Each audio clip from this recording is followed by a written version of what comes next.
it's going to be. I am far away from where my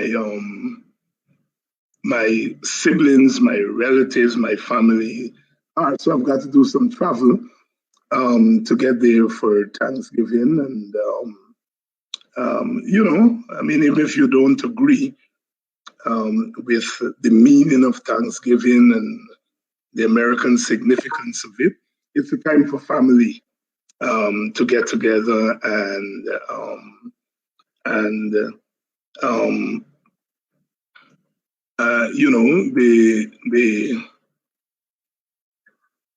pandemic really, I would imagine last year, curtailed much of that Thanksgiving thing. So we are trying to make up this year. Last year, I didn't get to see my relatives. In fact, it's been going on to 2 years. So I'm looking forward to visiting with them. And I know most of you are. So here we are tonight. The topic of the program tonight is that the PPP is governing like thugs. They're governing like thugs. It is the title of my column in Village Voice this weekend. And I am making the point that these people are governing like thugs. And of course, that has consequences. That has consequences for the larger politics. Look, there are some developments that we've got to pay attention to. One development is that more and more people are who enabled the PPP last year. Many of them helped to put the PPP into office. And some of them have now begun to come out against the PPP and what they're doing. The most recent, of course, is former ambassador. He was in charge of Go Invest during the PPP time in office. Jeff De Silva came out. Today's Stabrook News reports that former PPP government official Geoffrey De Silva has expressed concern that the current administration is proceeding on the same corrupt trajectory as its predecessor. De Silva, who has written a series of letters to the press in recent months on a wide range of topics, including good governance, corruption, race relations, and the oil economy, cited a number of troubling occurrences in a missive yesterday to Sunday Stabrook. Among those were that under the current PPP government, the beneficial owners of the Kanji and Kaitro oil blocks have not been revealed, and the review of the Piara oil project has not been published. He said that a new company whose owner is related to a very senior official has been given infrastructure contracts. De Silva, who served for a long period under the PPP as head of Go Invest, noted that some procurement bids were withdrawn and resubmitted a number of times. He did not cite a specific example, but this has occurred in the agriculture sector with sheep islands. De Silva also served as Minister of Trade. He said that contracts have been awarded to unqualified persons with political connections. The last Sunday Stabrook carried a report on the continuing questions surrounding the award of a school building contract, a company comprised of a DJ and football promoters. De Silva, who had a stint as Guyana's ambassador to Venezuela, also contended that some political appointees have been hired based mainly on party loyalty and not also on merit. That is, their integrity, ability, talent, effort, and achievements. Pointing out that it is challenging to direct and prove corruption, the Silver listed some red flags that will help to detect corruption. He says a purchase order or contract is awarded to a particular supplier or contractor who does not have the experience, the required facilities and resources. 2, some legal requirements and regulations are bypassed. 3, goods and services are purchased that are not necessary or appropriate for the institution to successfully function. 4, goods or services are not delivered or they are substandard.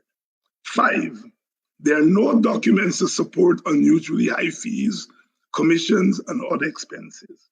6, the supplier or contractor is urgently requesting advance cash payments. 7, a supplier or contractor wants payments to be made to a person or company other than his or her company. 8, there are close connection links through family members, relatives, friends, and associates between a particular official and the supplier or contractor who insists that other staff should not be present in meetings to discuss the contract. 9, some qualified supporters and contractors are not chosen because of their race, ethnicity, gender, age, or class. 10, expenditures for travel expenses and hospitality are not backed up with receipts and other support. He went on, the priority for Parliament's Public Accounts Committee should be to promote the passage of the existing draft legislation to reward whistleblowers and protect them from unjustified retaliation. The perception of hypocrisy on fighting corruption is a powerful instrument that could make or break a government.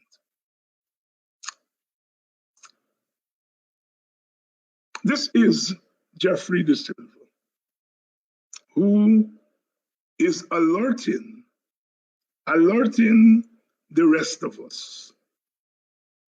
These red flags under the party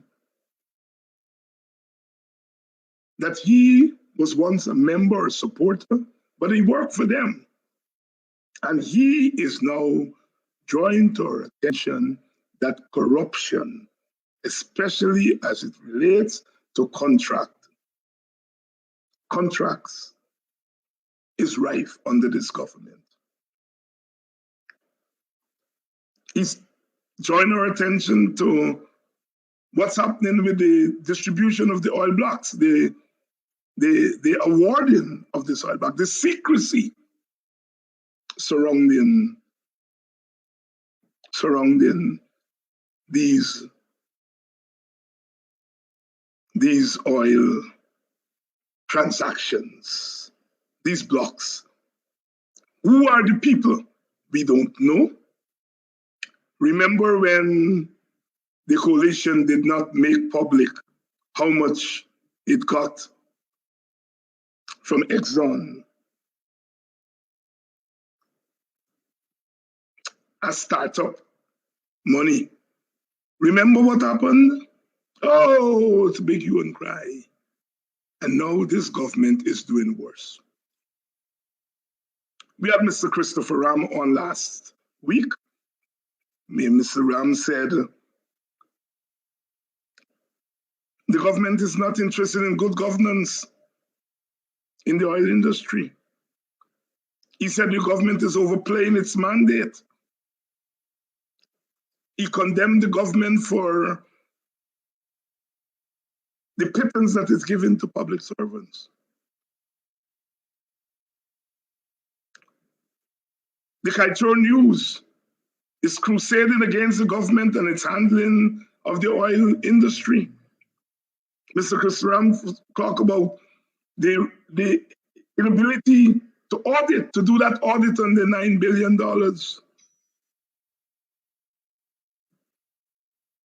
We have Schuman, the deputy speaker, coming out against the government on a whole host of issues.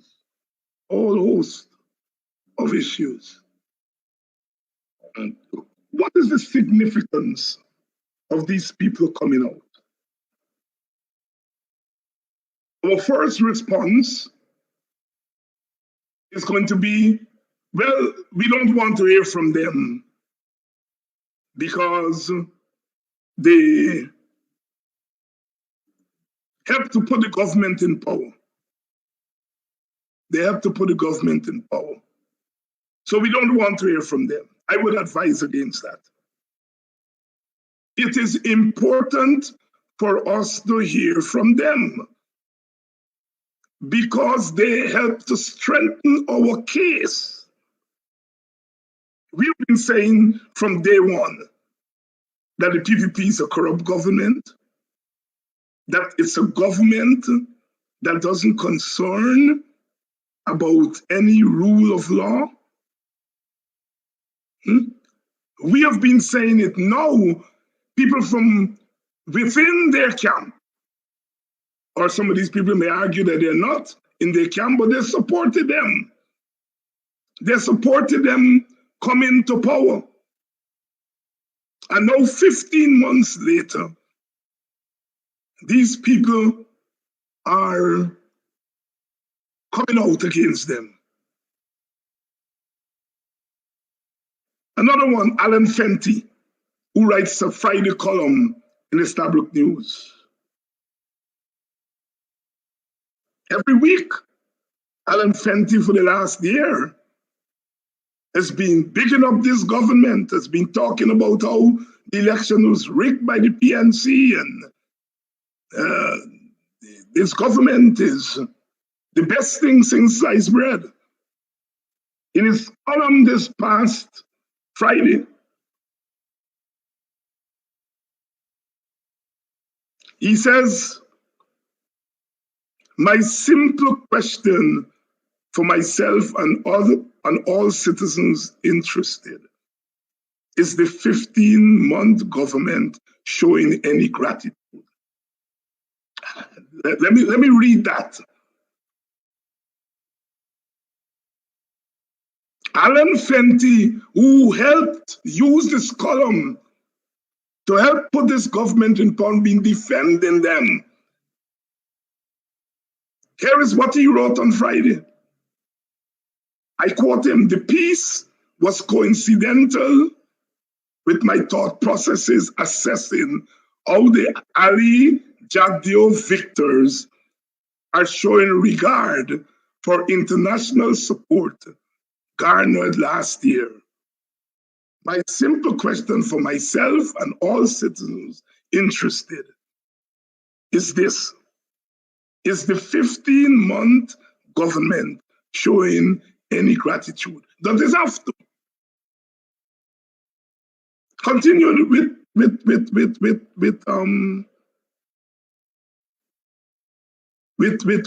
Fenty.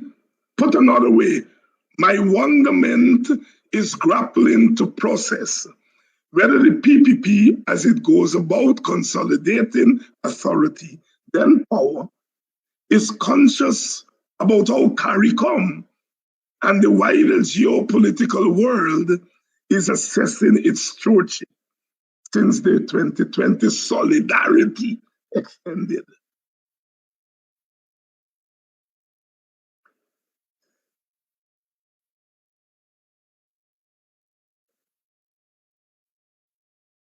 Now, note, he says CARICOM and the geopolitical world gave the PPP solidarity last year. We know it was more than solidarity, but Mount Open Story jump out. And he's admitting that international forces helped the PPP to come to power. Now, we have been saying that. Now their own enablers are saying it. And they feel the PPP doesn't care. It got CARICOM support. It got the wider geopolitical world support, and now it's consolidating power. So, Fenty, De Silva, Truman, Chris Ram, and many others, after 15 months, they're realizing what we did last year might have been a mistake. No, they're not saying that. They're not saying it's a mistake, but they're saying the government is not governing properly.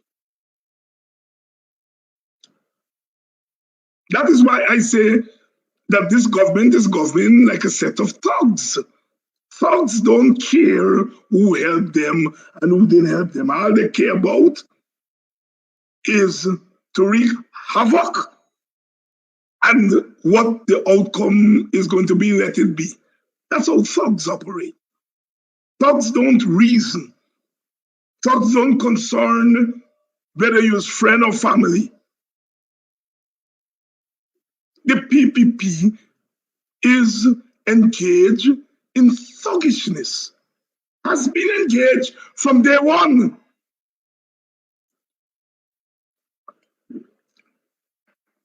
It spent the first couple of months in power, chasing down Lowenfield and other people at GCOM, charging them, jailing them.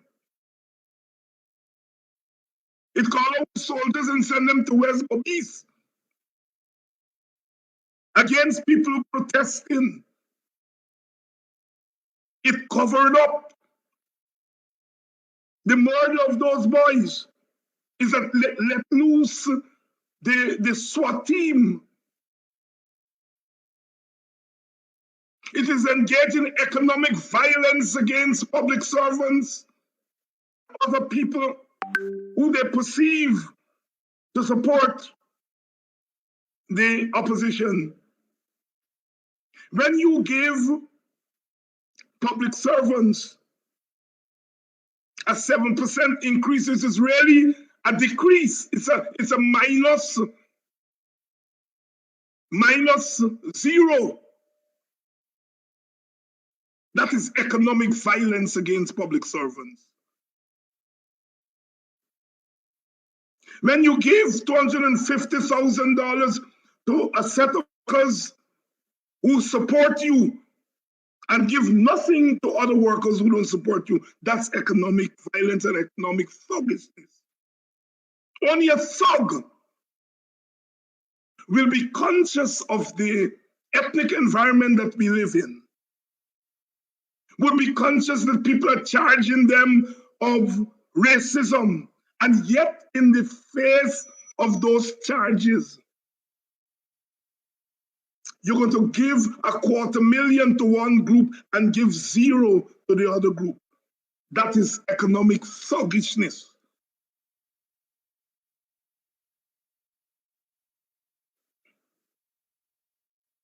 Only a thug government would decide not to audit $9 billion and let money go down the drain like that, because they are front companies. You heard De Silva, he went through, he said, these are the red flags. The PPP got front companies in the oil industry. That is a small place, and we know that. Then he said, you're right, I forgot Chris Glenal, who turned this paper, used this paper to help to defend the PPP and bring them to power. Glenal is still my partner, but he parted company with me and Lincoln because we did not go along with the narrative that the PPP won the election. He stuck out his paper neck for the PPP. No, he's crusading against the PPP. Their own enablers. Forget about we. They can say we are anti-government. their own enablers. The Stabrook News, which up to this day refuses to carry any critique of the 2020 election that is not in line with their view that the PPP won the election.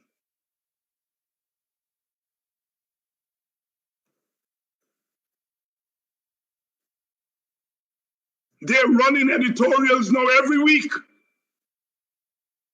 criticizing the PPP for what it's doing. Look at the thuggishness that the PPP has engaged in for 15 months. And these entities, these persons, they enabled the PPP to come to power, and they were muzzled. They're accusing the opposition of saying the PPP was installed. It's not the opposition who said the PPP was installed. The word installed was used by the American State Department. And we know that the Americans helped enable the PPP to come to power. And it's they who said it was an installed government. Because they know something about politics. When you have an election that is was as contested as the 2020 election, where both major parties said we have evidence that the other one's thief. It's a contested election. And the Americans know that any government that arises from a contested election is an installed government. It's not an elected government. The Americans knew that. They know that. But the Americans' position is that we do what we have to do. We help a government to power that we feel is going to look after our interests better. But we know that's an installed government. But if Kaito News and Stabrook News and all the others would have us believe that this was a legally elected government. It was not. It's not. An elected government comes out of elections in which both sides agree that the government was fairly elected. All the anomalies, all the thing that came out of the recount, it's there, the evidence is there. GCOM has the evidence. Why do you think Nandalal, in his so-called electoral reforms, no reform about the voters list, no reform on people who live outside and can vote in Guyana's elections, no reform about multiple voting, no reform about people who are working on election day and how they vote. You got 20 people in a district who are working on election day, but you get 50 of them vote. Where the extra 30 come from? None of those things Nandalal dealt with. All the anomalies that were unearthed during the recount, none of those. What is the penalty, Nandalal? What is the penalty for somebody in charge of a polling station and there is no statutory document in the box? What is the penalty for that? Nandlal didn't put that in his electoral reform. The police said people who voted were not in the country. What is the penalty for that, Anil? No, Anil didn't deal with that. Anil not interested in that. Anil decided that the PNC people are accused of certain electoral crimes, and he wants to pass legislation to give life sentence for these crimes that he said the PNC people carry out. What about the crimes that your people are alleged to have carried out? What about the 47 boxes? What is the penalty to have boxes without statutory document? Those boxes weren't found in Buxton or Pleasance or Golden Grove or Anns Grove or Denhamstel or Belladrum or Oaktown. They were found in One Repose and other areas that are partial to you, Anil Nandlal. No, those are not crimes. So in an election in which both sides said we have evidence of fraud, how can you award that election to a government, one of the parties, and say it's free and fair? The Americans got it right. The Americans agree we gave the election to one of them, but the government was not elected. It was installed. The Americans are straight up. All the others said the government was elected. And their elected government, they're now saying is corrupt. Their elected government, they're now saying they're not engaged in good governance. So, we've been saying that before the elections were called. We were saying once you have a contested election and you award it to one side or the other, you are giving that side license to do whatever they want, because they are going to say, the Americans say, we are the right governors. The Chamber of Commerce said we are the right governors. Chris Ram said we are the right governors. Stabrook News say we are the right governors. Kiteshore News say we are the right governors. The Commonwealth said we are the right governors. CARICOM say we are the right governors. The Canadians say we are the right governors. And since all of them say we are right, it means the other side is wrong. And we have a wide mandate. Never mind we got 50% of the vote. We get 100% of the power brokers. The PPP then sees its mandate not from the 50% that they said they get. The mandate came from the fact that important voices, important regional organizations, important international organizations said they win. And if the Americans and Canadians and Europeans and CARICOM and Commonwealth and OAS say we win, then we get 100% mandate. And any government that perceives itself having such a wide mandate is going to govern like thugs. No regard for the law, no regard for the opposition, no regard even for the people who helped them to get into power.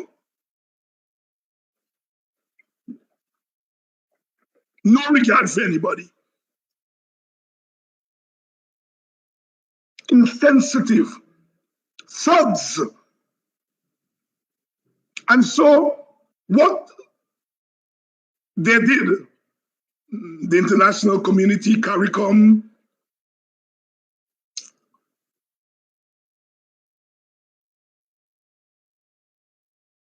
the Chamber of Commerce, the media, what they did last year is that they helped to install a sub-government, and then they enabled them for an entire year. And now, like Judas, some of them, they're pretending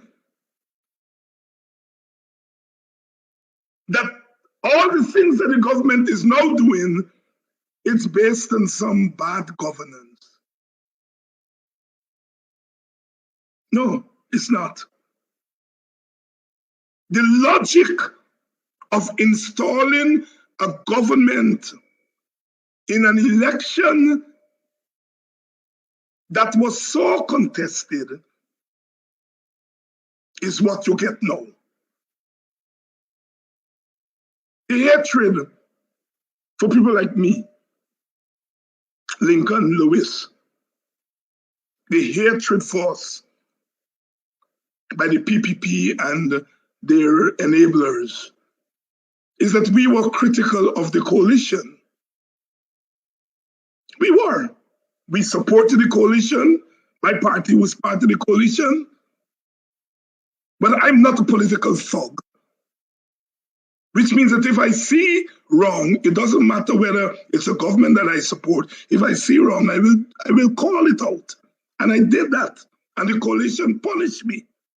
They punished Lincoln. But when it came to the election and we saw what was happening, we said, no, we are not going to go along with your narrative that the coalition rigged the election. In my case, I said, let me wait and see the evidence.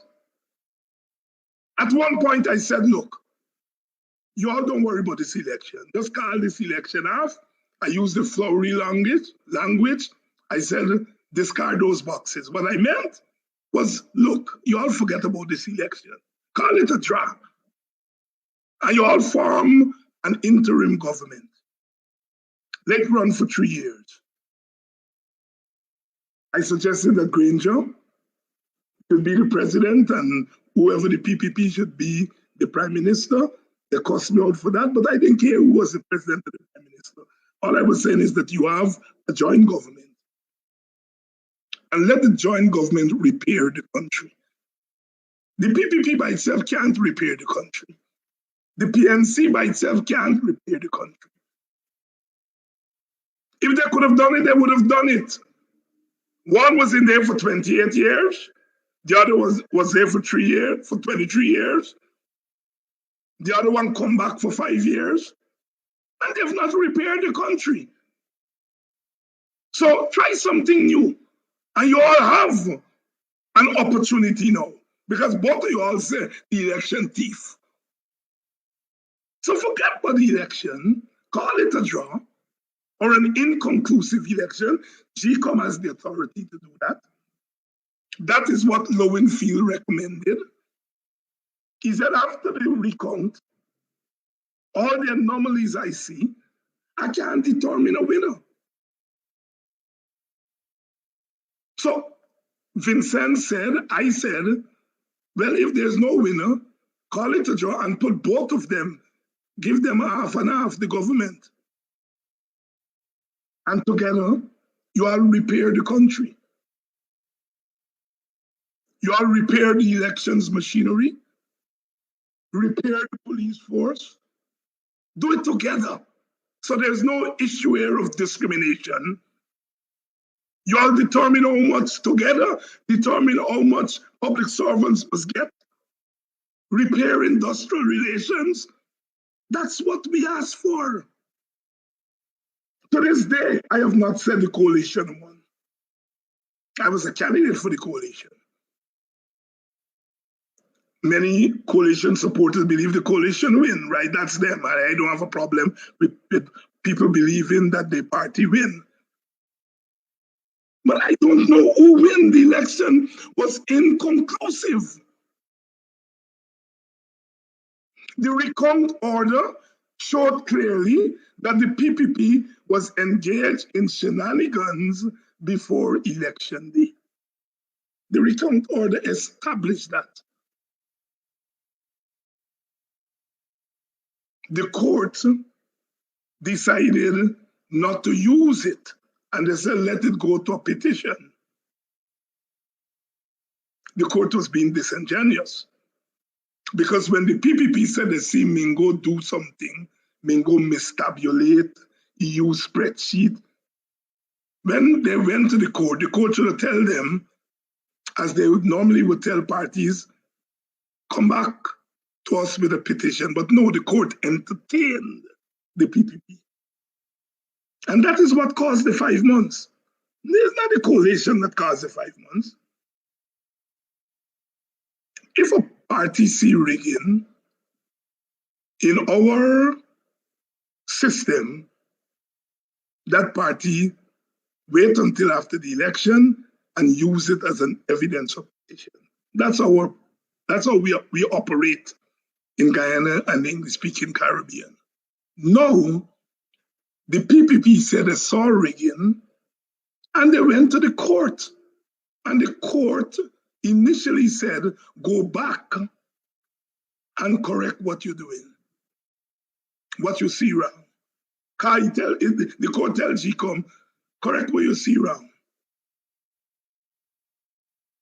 Mingo changed what he was doing.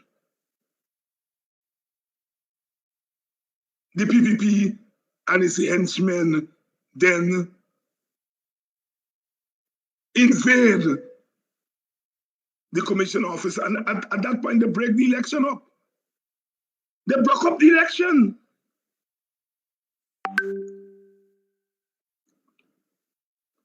The question is why they break up an election that they were so certain that they had won and they had seen thieving. They break up the election and then go to court, and the court entertain them.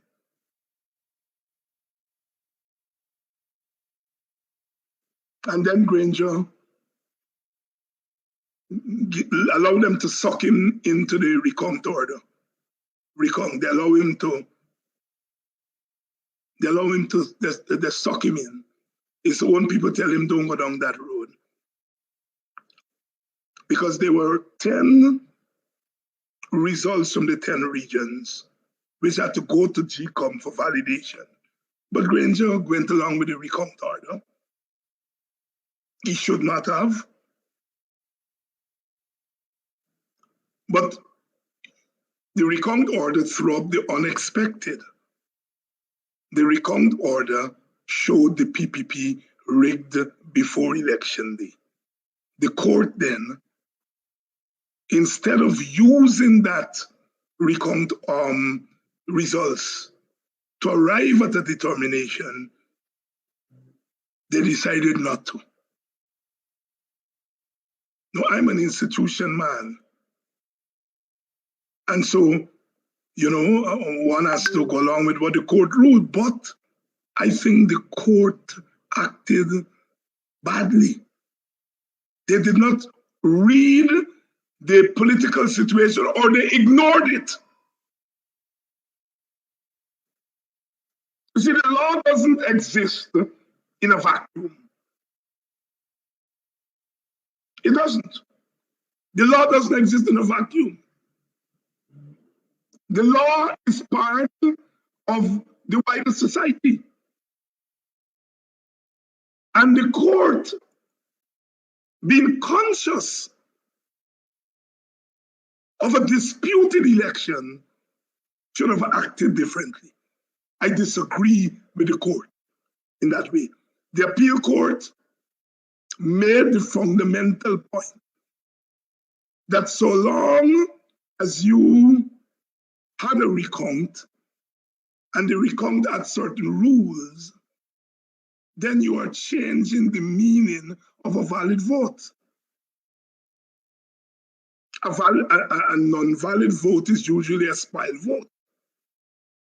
But now the recount order was saying a non-valid vote is much more than a spoiled vote. Because you're going into those boxes to figure out how the votes got into the boxes, what kind of votes they are in the boxes. And you went into the boxes and you're saying, in effect, that votes in a box with no statutory documents cannot be valid votes. Votes in a box by people who are not in the country on the day of voting is not a valid vote. And the appeal court said, valid votes, the recount order changed the meaning of a valid vote. The CCJ disagreed. I'm saying they all were enablers of the PPP coming to power. The Americans were the only honest one who said, we helped them to come to power, but they're not elected. They were installed. All the others said, oh, the court said they win.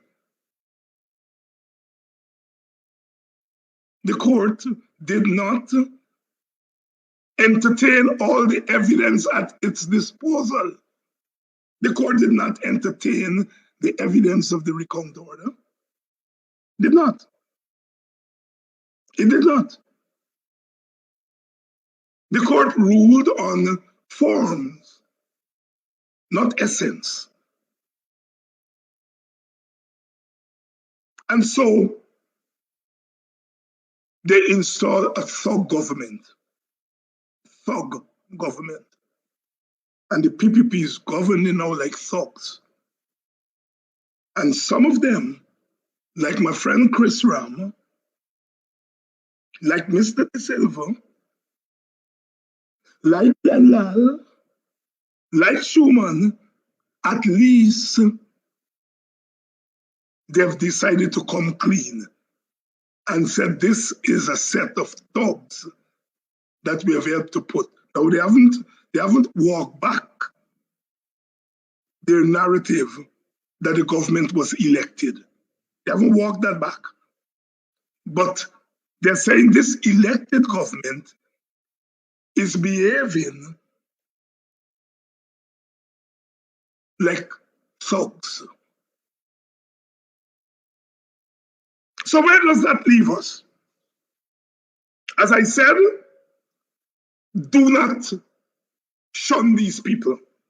They're helping our case.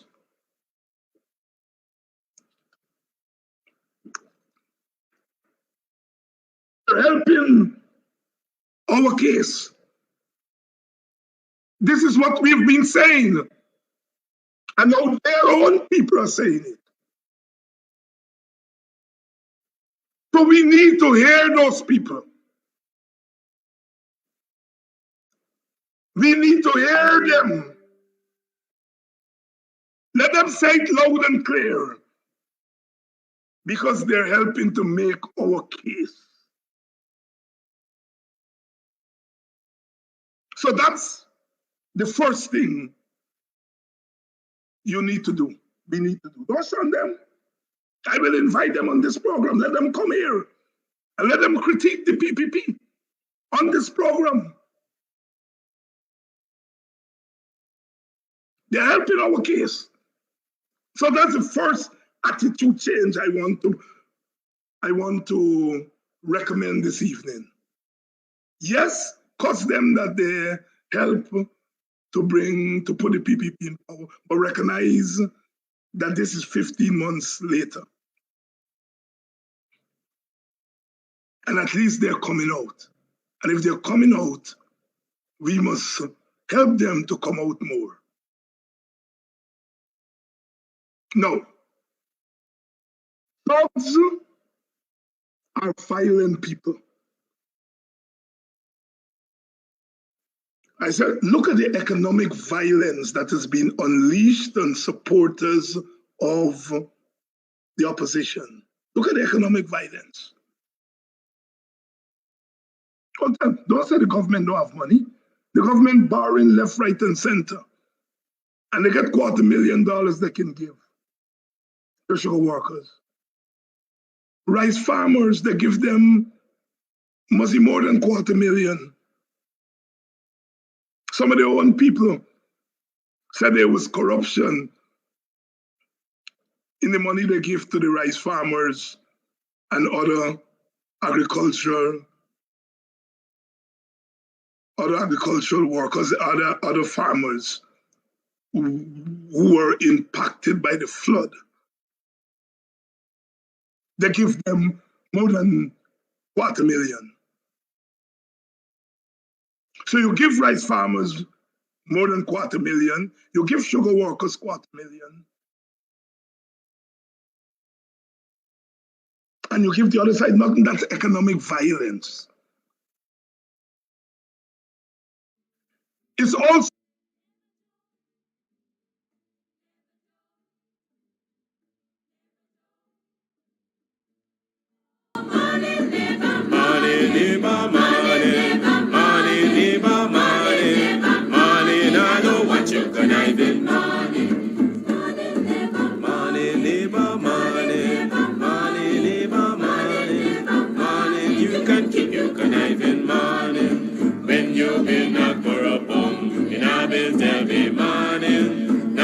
because your money done, you come with conniving money. Then you had your pocket full, in our bills there'll be money. Now because your money done, you hustle for tell me money. Yes, money, neighbor. Money, neighbor, money. Money, neighbor, money. Money, now don't want you conniving money. Neighbor, neighbor, joker. Neighbor, neighbor, joker. Neighbor, neighbor, joker. That's all the money that me work for. A £2 note and a guilder piece. A £2 note and a guilder piece. A £2 note and a guilder piece. This is all the money that me work for. I said money, neighbor. Money, neighbor, money. Money, neighbor, money. Money, now I don't want you conniving money. Oh, Joseph. For me.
this is Konganaya outside of Demico, the western.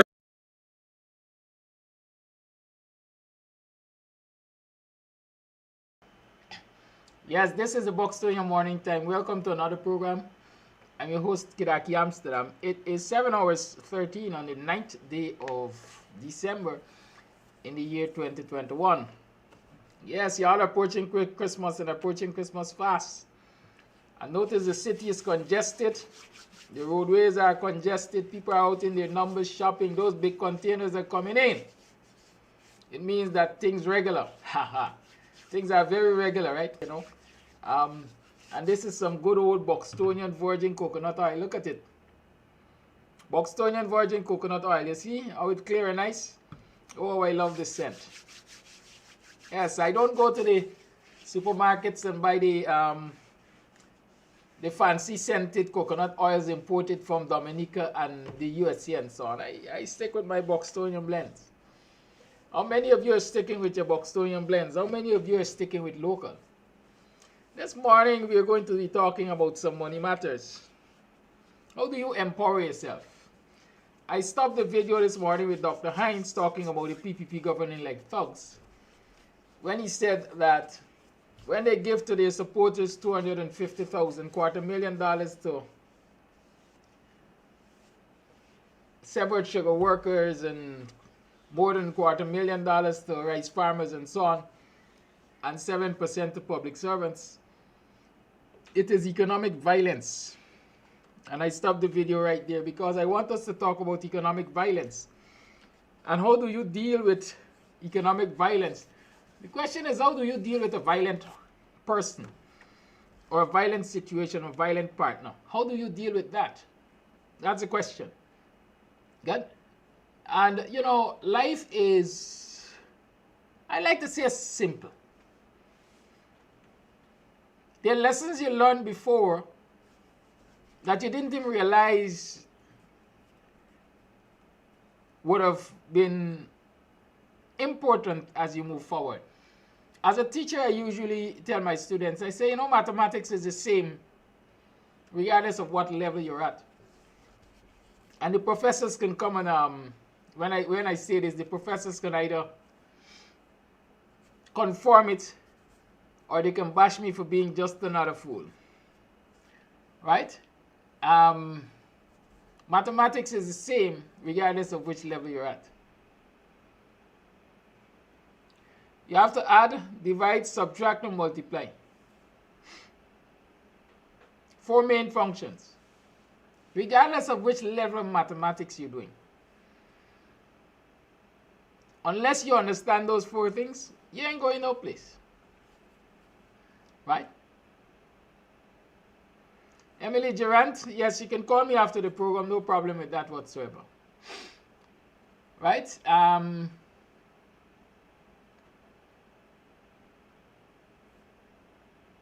Unless you understand those 4 things, you're not getting anywhere in the world of mathematics.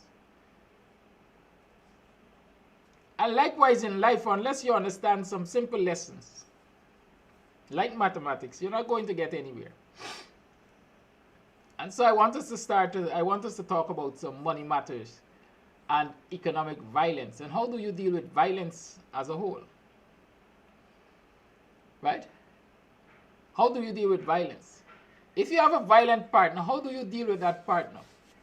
You're in a relationship and your partner is violent. How do you deal with that partner? You have a violent family member. How do you deal with them? A violent neighbor. How do you deal with that person or those persons? And I'm saying that the same way you should be dealing with violence in your homes and in your surrounding, in your community, the same way you should be dealing with violence economically. Right? Economic violence has to be dealt with the same way you deal with any other form of violence. In many instances, people argue that violence begets violence, in that they see an eye for an eye, a tooth for a tooth. But in many instances, in the instances of domestic violence, there's usually a dominant partner. And when you find that dominance, and the violence is life-threatening in most cases, the advice is cut and run. Separate yourself from that violence. Separate yourself from that violence. They say who fights and run away lives to fight another day. And so this morning, let's talk about that economic violence. How is it affecting us?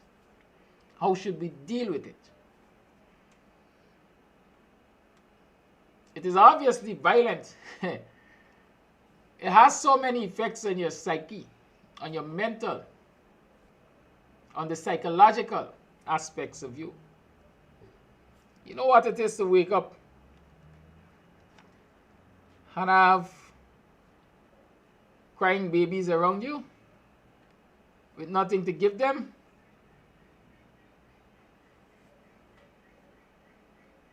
That is violent. That messes with your mind. And while the wicked and vindictive in our society will say it's a choice you made, and because of poor choices you are where you are, it has a lot more to do with policies as much as it has to do with choices. Choices involved. We have made a bad choice. The whole of Guyana perhaps made a bad choice. The result of that choice is that we have a cabal. We have an installed government that is not looking into the interest of the ordinary man and woman. How do I know that? I know that because I look at their economic policies. And when you look at their economic policies, tax breaks and so on, wavering of this and that, and giving this concession and that concession, when you look around, you recognize that who gets the concessions? Who get the waivers? Big businessmen. And those who have it all already are the ones who are getting the big concessions and benefiting from them. And the cabal tells you, don't worry, we have your interest at heart. We are giving the concessions to the haves so that they will pass the crumbs on to you. My brothers and sisters, not even the crumbs you're not getting. Not even the crumbs you're not getting. Billions of dollars were given to private sector through the concession which says that CIF, cost insurance and freight, should be calculated at customs on pre-pandemic amounts. So because the argument is that prices are rising around the world, the cost of shipping to get produce to Guyana has risen, and therefore is putting a financial burden on importers who are passing that burden on to consumers. And so the wise in the catfish cabal, the wise at Freedom House, decided that in order to cushion this impact, we will issue an order for CIF to be calculated at pre-pandemic values. So don't worry with the increased prices. What it would have cost to ship a 40-foot container before the pandemic from point A to point B. Let's use that cost. I would want to call it a base cost. Let's use that cost to charge our duties. And so we're relieving the importer of the burden of the additional costs. And the importer now will pass that relief onto the consumers.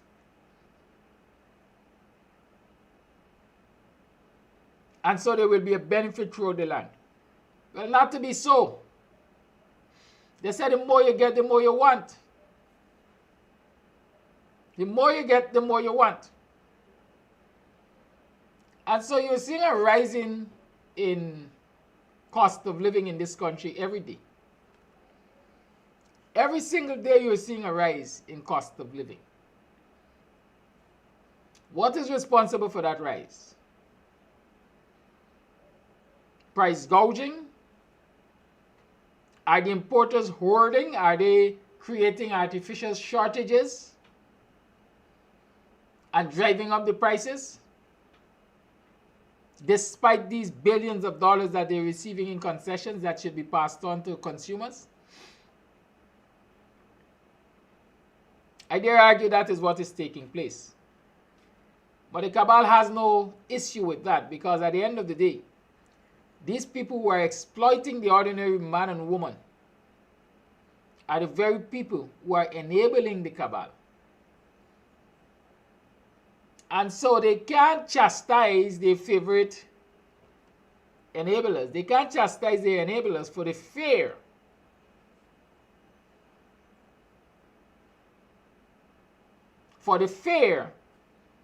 that their enablers in turn will abandon them. And so we now have a society, we now have a situation where the haves can do as they like, and the ordinary rank and file citizens will suffer the consequences. And that is exactly what we're having in this country. Cost of living has gone up by more than 14% right now. It might be heading to 20%. Every week, an item which you purchased the week before at X price is increasing in price by leaps and bounds. In some instances, more than 50%. Every week. Public servant salaries and wages remain the same. Private sector salaries and wages remain the same. There's no action being taken by government to cushion the impact of these price increases.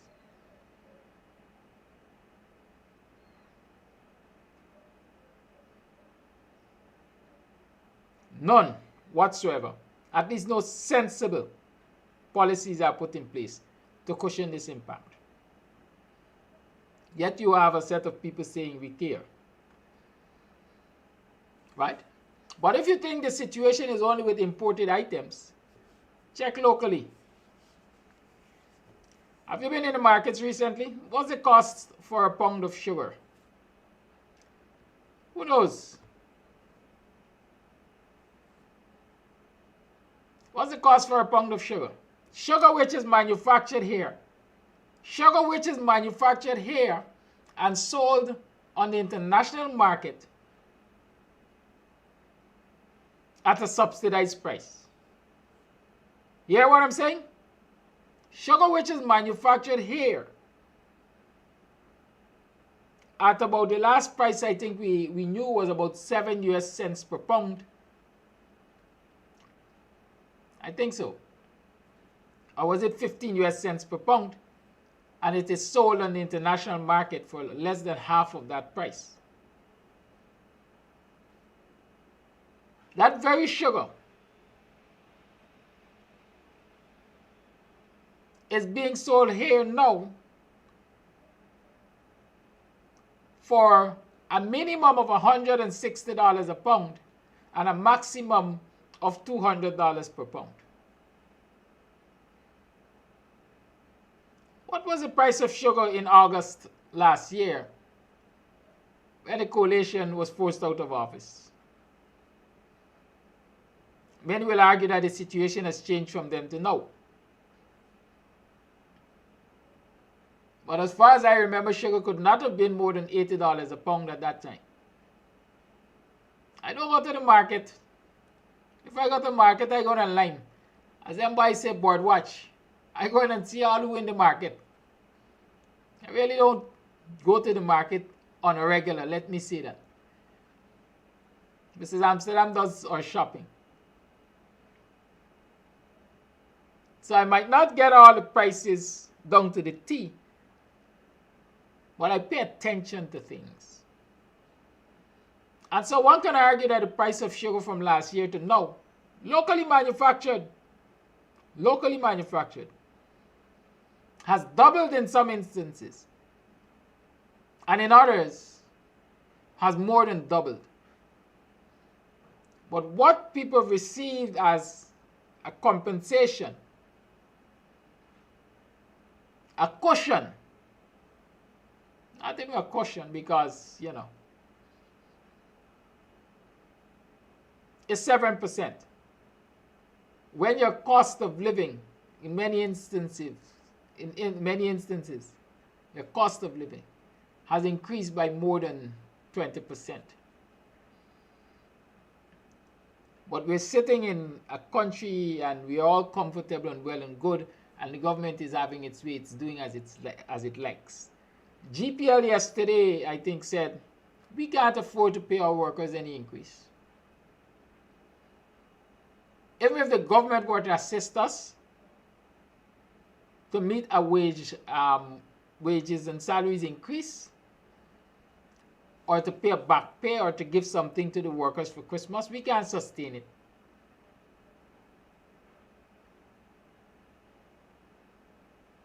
And so while we have these rising prices, rising cost of living, difficult economic times, state agencies, private sector, everybody is saying we can't afford to pay y'all more.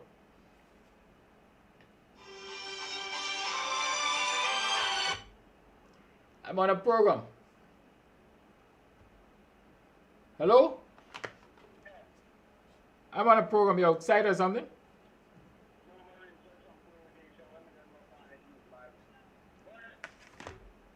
Yes. Nothing. But even in the light of all of this violence, economic violence, the streets of Georgetown remain flooded. It's flooded currently with water and people. Water and people.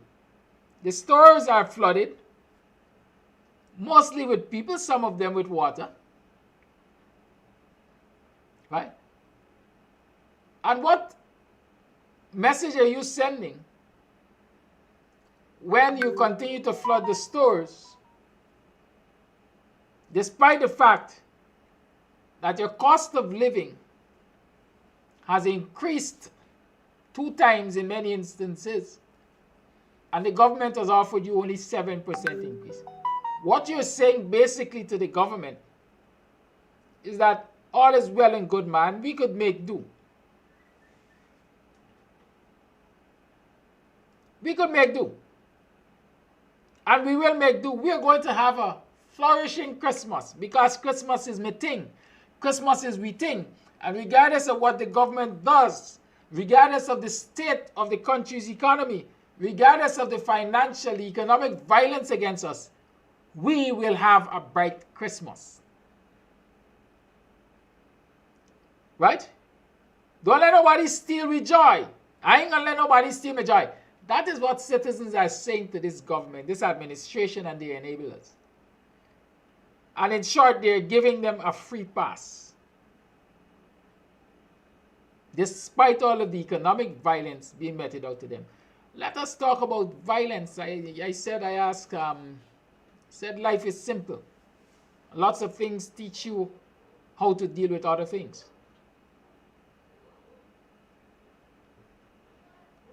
If you have a violent partner, the man or woman beating you for tea, breakfast, and dinner, what do? Do you stay and suffer at the hands of that violent partner? There are lots of them who stay and suffer. There are lots of women who stay in violent relationships. There are lots of men who stay in violent relationships. And not I'm saying men and women because a lot of people are of the opinion it is only men who can be violent in domestic situations. But I can tell you that there's some very, very violent women. Even if they're not physically violent, some of them are so they mess with your psyche. They would send you mad. They're like the government. And the same goes for some men. They might not be physically violent, but they abuse you in all sorts of ways. Right? So many people stay in violent relationships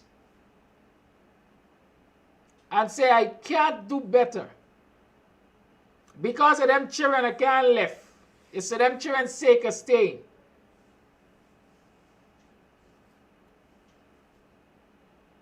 I love this man bad, but I know when this man gonna change. I pray to God that he change.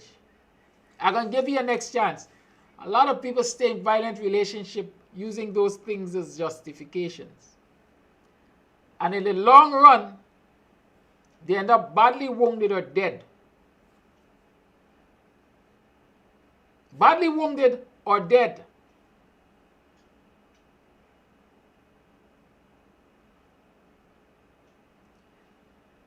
Let's compare this to what is happening to public servants in particular, and even private sector workers in this society. A lot of them say we can't strike, we can't go slow, we can't leave the work, we can't protest, we can't rebel because we are fearful of losing the job, despite the fact that it can't, the remuneration can't take care of us. Despite the fact that we consistently stressed out, trying to make ends meet and dealing with bad behavior, disrespect and so on from our managers and supervisors and so on, our employers. A lot of people argue that they can't leave the job because it is what provides for them, no matter the fact that it cannot adequately provide for them.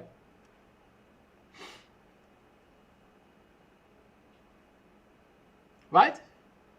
Cannot adequately provide for them. But they have all of these justifications why they can't leave the job. And so they hang on. They hang on. And the abuse continues. In the long run, you have people who are depressed. People who, based on this governmental abuse, are now themselves abusers to their relatives and friends, family members, because they take the stress off of the job and they carry it home and they stress out everybody else there. Some of them become violent to the extent of causing physical harm to their family members. And some of them simply go loony, run off, as we like to say. Those are all realities of what people are facing in this society. We don't pay too much attention to mental health in this society, but the amount of violence, economic violence, that is perpetrated by this cabal against citizens, I'm sure, should the examinations be done, we'll come to realize that a lot of people are suffering from serious mental health issues. So when you go to a public servant and you get a bad attitude or bad treatment, stop and think, why is this the kind of reaction I am getting from this public servant? It's a passing on of the abuse from their employers. We don't pay attention to that. All is well and good. We will flood Regent Street and pretend that it's happy time for us. We live in a utopia. And the private sector employers will continue to abuse us with low income and bad working conditions. And the public sector employers, the government, the public servants, employers of the public servants will do the same. And while there's that group hanging on because they can this and they can that, just like in a bad domestic situation, when parents hang on, the impact is felt by their children. Because the children are generally suffering in silence. In the public service, we have a lot of public servants who are suffering in silence. They would love to rebel. But because there are so many who are hanging on, they now have to reconsider their position. If I rebel, that set there is not rebelling, and that gives the government the opportunity to let me loose, because work will continue. Even if I rebel, I will simply be replaced or substituted for by the set who believe that they can't leave. That's the situation we have in this country right now. Glendale's Gar, or whatever the name is, saying half a loaf is better than none. I'm saying half a loaf is better than none. That is what they taught you. That is what they taught us. But I'm arguing that why accept half a loaf when you're entitled to 3/4 or the entire loaf? Because the other people are getting 1.5 loaves. Think about that. The cane cutters are getting in excess of 500,000. The rice farmers are getting in excess of 500,000. Public servants are getting $2,000 per month on their wages and salaries.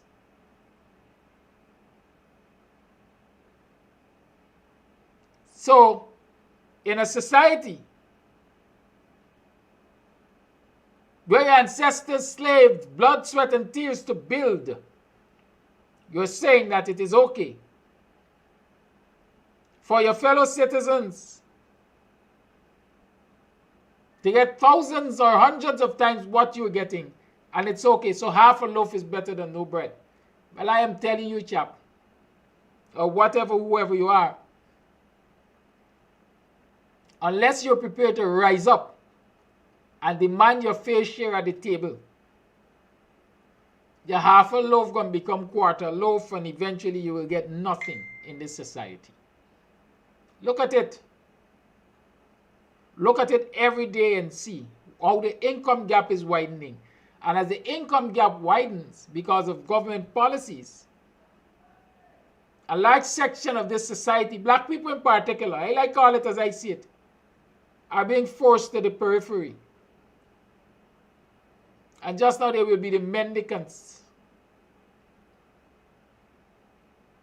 We like to talk about coolie day. Black people will be the coolies of this land, doing menial tasks for those who are enriching themselves at the expense of the rest of the society. I'll tell you a joke, if it's a joke. I have a friend who said he has a big businessman friend. I'm not going to call names. Big Indian businessman friend. And this black guy is friend with him, and so he would go have a soft and he would see Indian guy calling young black folks, come wash this car for me. Take the bucket and broom and thing and wash down this yard for me.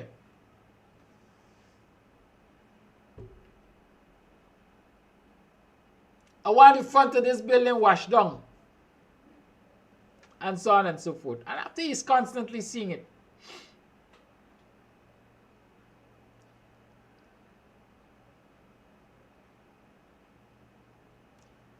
He asked the guy, he said, man, I always see you got them boys washing your car by hand and all kind of thing. You got money, man. You could buy a power washer and you could get a yard man for wash down your yard and your house front and so on and so forth. He said the guy told him yes. Yes. I could buy power washer. I could hire people constantly to maintain my place. But I just get satisfaction out of seeing them little ones though.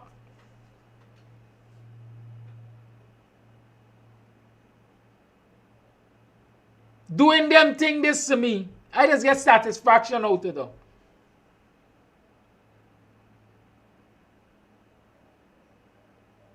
You understand what's happening there? That's the mindset of a lot of people in this society. They have.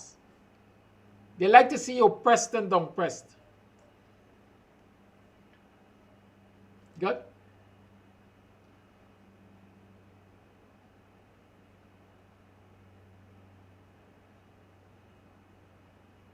And so when people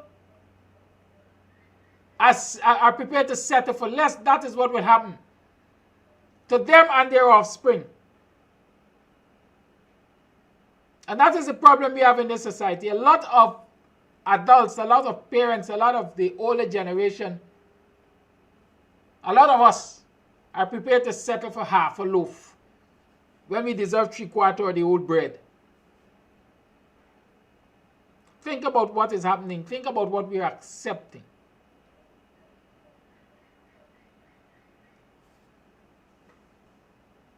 Cork is asking, if you play lotto and you win a $5 million or you win $1 million and the lotto company said we're going to only give you half, will you accept it? And you would have worked less hard for that to win that lotto. Will you accept it? We have to wake up. So here it is in the public service. We have a situation where less than half of the public servants are prepared to strike, despite the insult of 7%. Less than half of the public servants are prepared to strike.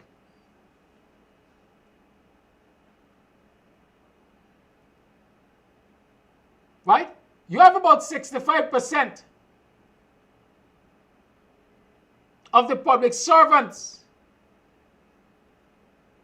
who do not want to strike against this government. They do not want to strike, not because they're getting the best, not because they're getting the just due,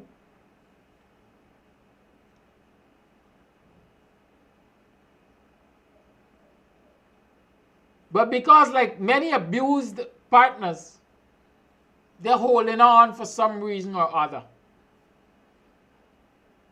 And so if you have 65% of your workers who are prepared to accept these low salaries and bad working conditions and so on, how do you get better? Because it's easier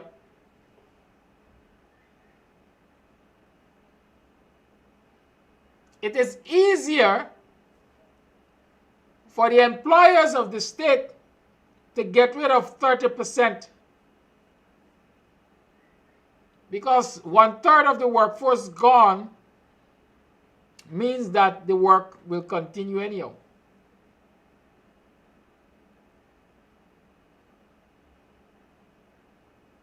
Right? The work will continue anyhow. And so 65% or so of the public servants are part of the oppression that is being meted out to the public servants. Can you imagine that? Just like in the days of slavery.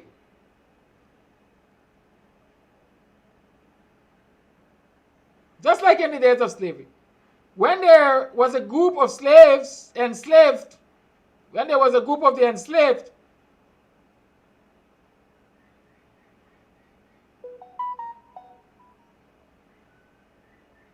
right? Willing to fight and challenge the status quo, there was a group who was undermining it. And undermining it for what? For scraps from the enslaver's table. And that is what is happening in this society right now.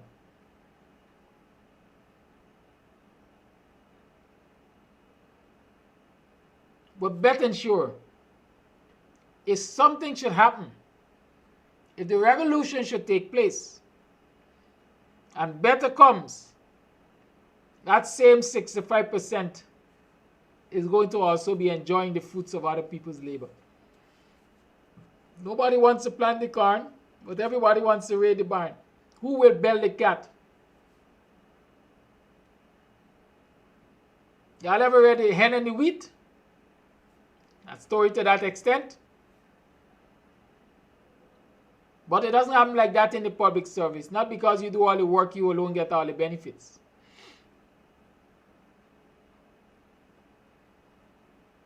But I want the 65% or so in the public service who are not prepared to take action, to right this wrong, to understand that they're digging holes for their children and the next generation of public servants. They're digging some serious holes to them. Some serious holes. Because salaries will remain extremely low. Public servants will remain just what they are called by name, servants of the haves, with nothing to show for it.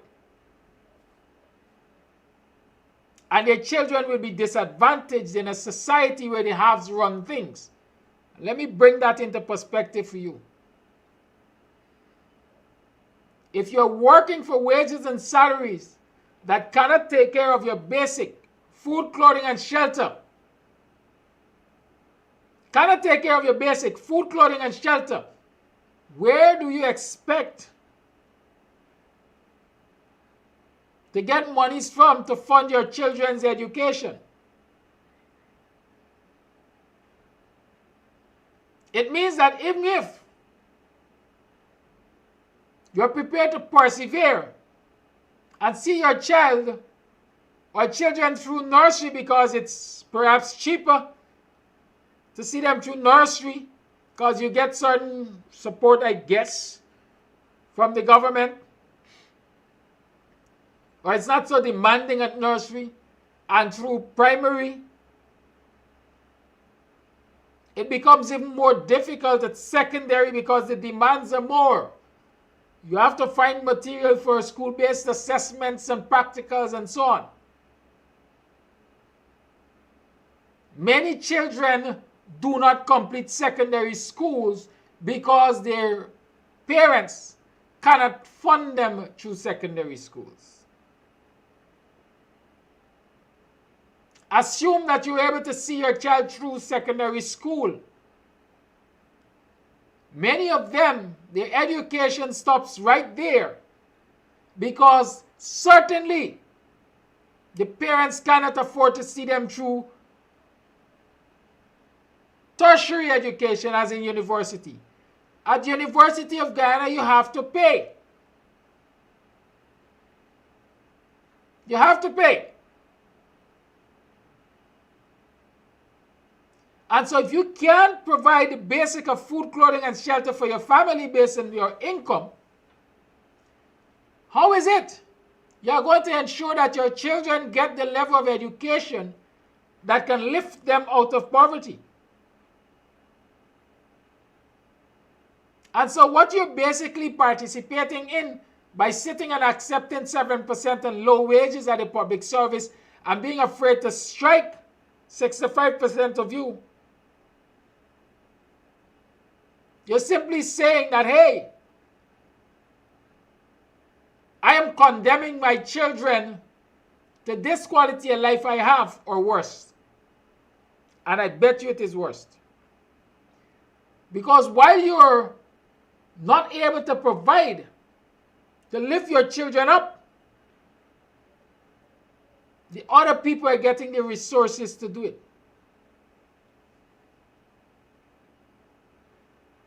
Check in many Indian communities, for example. First generation might have been cane harvesters. Second generation might have been cane harvesters. But you check from the third generation onward. Check.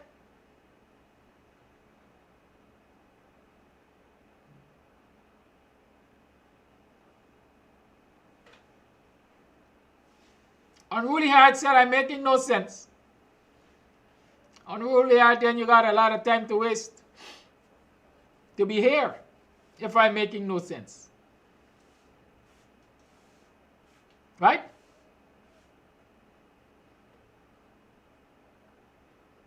You must be able to, every generation should be able to rise above the previous one. But it can only happen if every generation strives to change the conditions of service to start with. The conditions of their existence. So here it is in 2021. You have millions of dollars being given to a section of the society as grants, while another section is getting nothing but 7%. And so the gap, the disparity is right there for you to see. This is what will happen. If I have more resources, I can spend more. I can spend more on the education, for example, of my children. And if I can spend more on the education, if I can invest more in the education of my children, the possibility is they will come out at the end of the day more qualified, more certified, and therefore be able to demand a higher quality of pay. And so their value goes up in terms of their income generation, which they now can invest in their next generation for a higher value. But I'm making no sense. But look around you and see where the sense is. The haves. Let me talk a little about Charles Ramsden. Charles Ramsden talked about his father being his role model, influenced him to become a lawyer, for example. But he didn't talk about the fact that his father became a lawyer because of the support his grandfather got from Forbes Burnham. Right? I dare argue that without the support of Forbes Burnham, Charles Ramsden Sr. would not have been a lawyer because his father did not have the resources. But those resources were made available because he was endeared to one of the haves in the society, no less than the Prime Minister Forbes Burnham. And so the relationship with the haves benefited in the long run Charles Ramsden Jr. because Sr. benefited from that relationship, which was made possible through his father.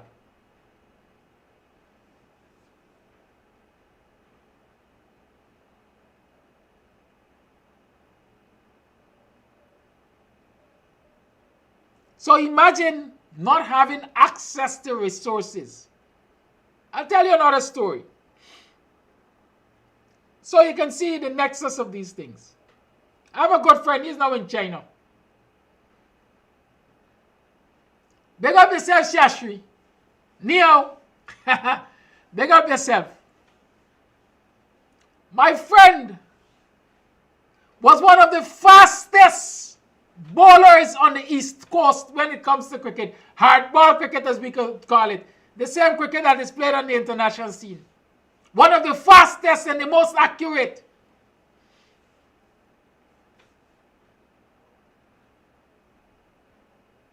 He, along with another one or a couple others, one who died last year or a year ago, tried out. They went to Georgetown. I think it was a DCC ground, to try out for the club. They wanted to become members of the club. And when my friend started bowling, all of the senior members of the club were lined up to bat against him. And he had all of them ducking and running and the stumps going helter-skelter. He was that good. And these are men who played on the international scene I'm telling you about.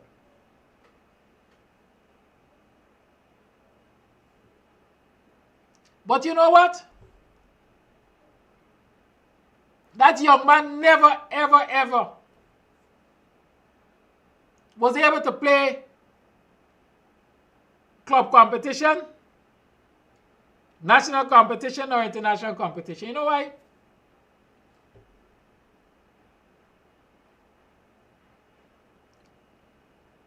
His parents were so poor or financially challenged that they couldn't afford to buy him the gears that were necessary. So for peg boots, as we used to say peg boots, he used to be driving nails, according to what I understand, in some old sneaker and do his thing and cover it up and so on. Right? Couldn't get the gears because of their financial situation. And there were people who were less good who were able to play at all the levels and even internationally because they had access to resources. They had access to resources. And so today he's an adult. He's a big man, as I would say.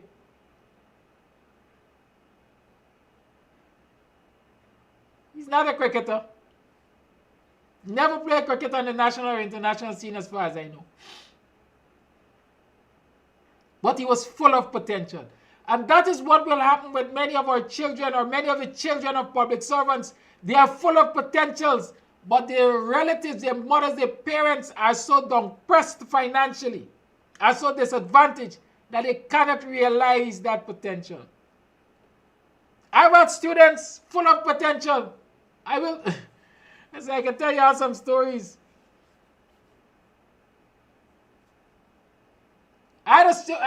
Every time I see my course, every time he called me, sir, I'd cuss. I'd cuss because I'm gonna done cuss and now I'm reflecting. I'm cussing him. But it is the system that really failed him. Extremely brilliant chap. Extremely brilliant. But his mother is a sweeper cleaner. She was and still is a sweeper cleaner with the Ministry of Education. Do you know what the sweeper cleaners at the Ministry of Education go through? They are not going to be benefiting from the 7%. I can tell you that for a fact. For years they've been fighting to get regularized so that they can benefit like every public servant. But the governments, and I'm saying governments because this abuse started under the PPP. It was never fixed under the coalition. I understand there were efforts made to fix it under the coalition. Somebody dropped the ball somewhere along the line and they are still there suffering. Advantage is being taken of them. Check throughout Region 4, check the sweeper cleaners, check. They're paid below the minimum wage. They don't get salary increases. I don't even think they're entitled to leave. And this young man is a child of a sweeper cleaner. Brilliant, full of potential, but couldn't stay in school long enough to complete CXC examinations. Couldn't stay in school long enough.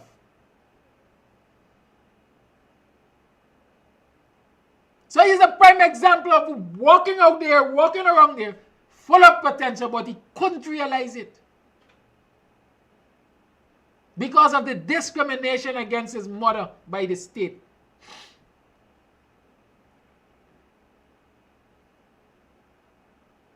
And I can go on and on and on and on, just to illustrate the point that this economic violence against public servants, which 65% of them are prepared to accept, will result in a vicious cycle of poverty that is going to get worse from generation to generation. It is getting worse. It is not getting better. And for as long as people are prepared to sit and accept it and flood Regent streets at this time to say all is well and good and we will have a Merry Christmas, we are digging deeper holes for ourselves. That's what we're doing. There can be no justification whatsoever for public servants to sit and accept this 7% and yet flood the stores on Regent Street.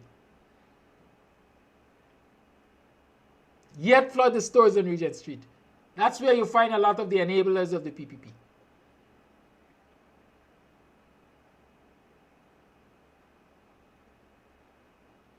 Where are you getting the money from, might I ask?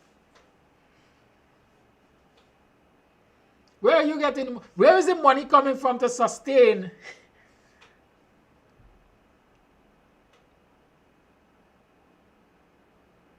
your livelihood? Where are you getting the money from? Angel China Paul told Janet Jagan when she built her fancy house back then that her relatives sent barrels.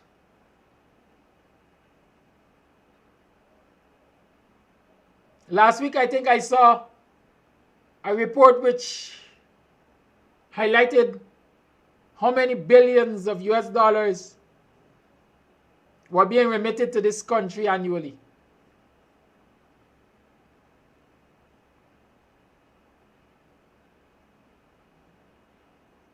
There is your challenge.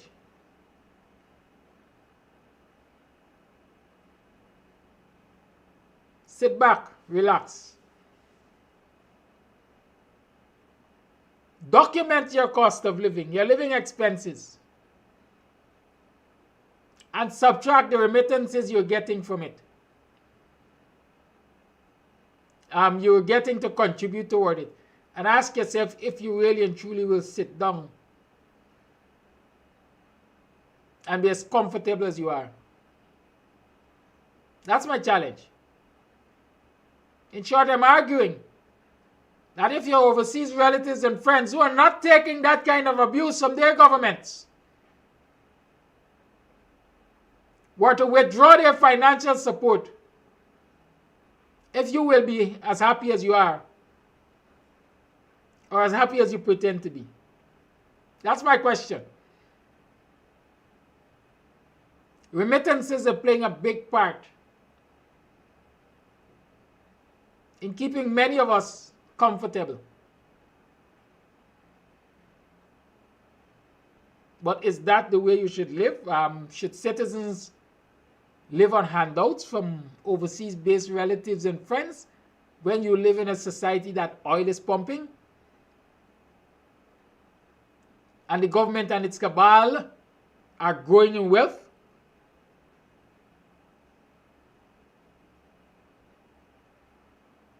That's my question to you. Somebody said they throw penny bank throughout the year. Well, I got one word to say or one bit of advice to give to my people.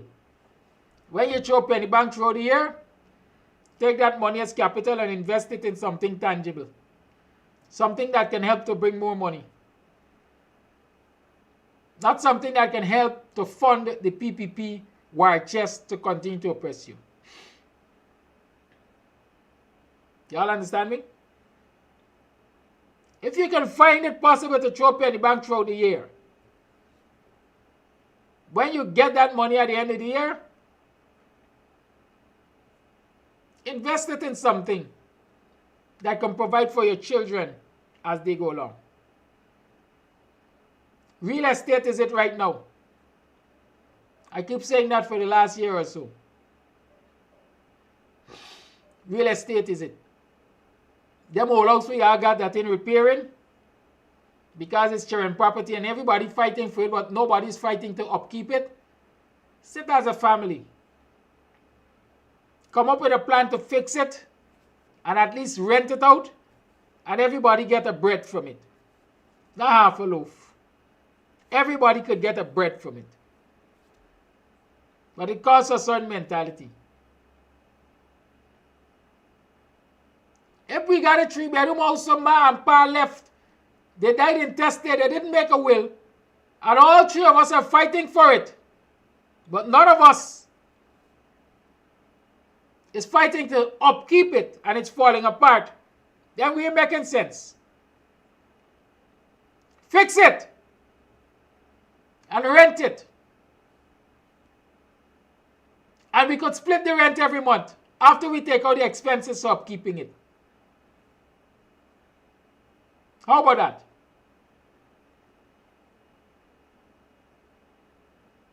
I learned only yesterday that an average 2-bedroom house goes for about $75,000 a month in this country. And the minimum wage is $70,000. Chew on that. The lines are home. 6225933 is the number to call. Chew on that.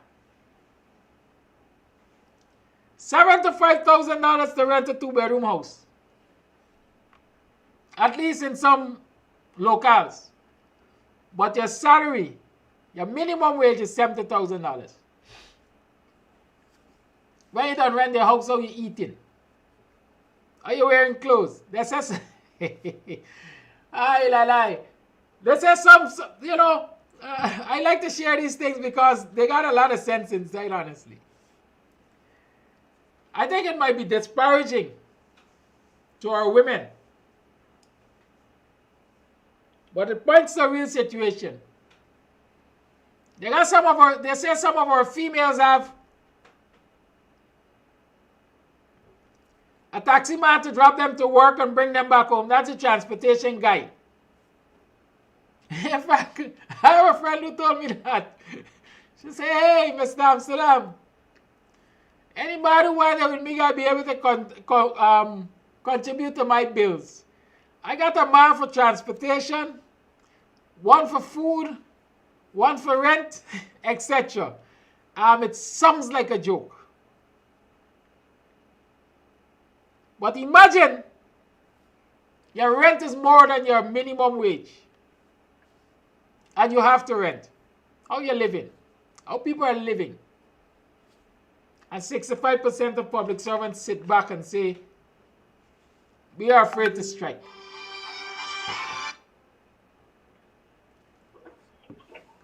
Call A Live, good morning. Morning, Kadafi. Morning to you. Yes, I like that thing you talk about, the remittance and families and whatnot. I ain't got much family, you know. But friends and whoever, they know not to ask me for anything. You know why? Because I ask them with the plan, what are you doing with your life to if something starts to happen that is different. You understand?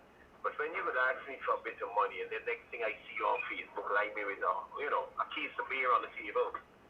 You understand? And you blasting and having a good time.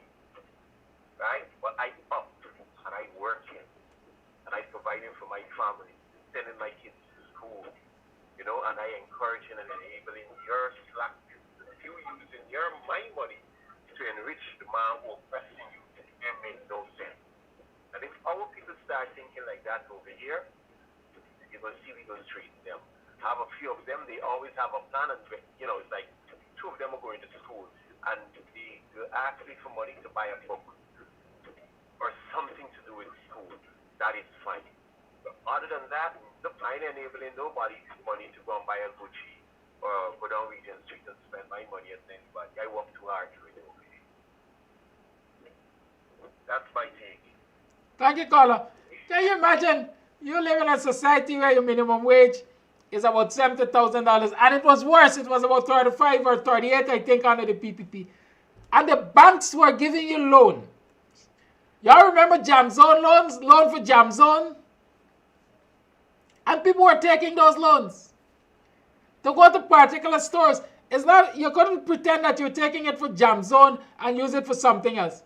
Because you had to identify the stores from which you were going to buy whatever you had to get for Jam Zone, and the checks were written to those stores.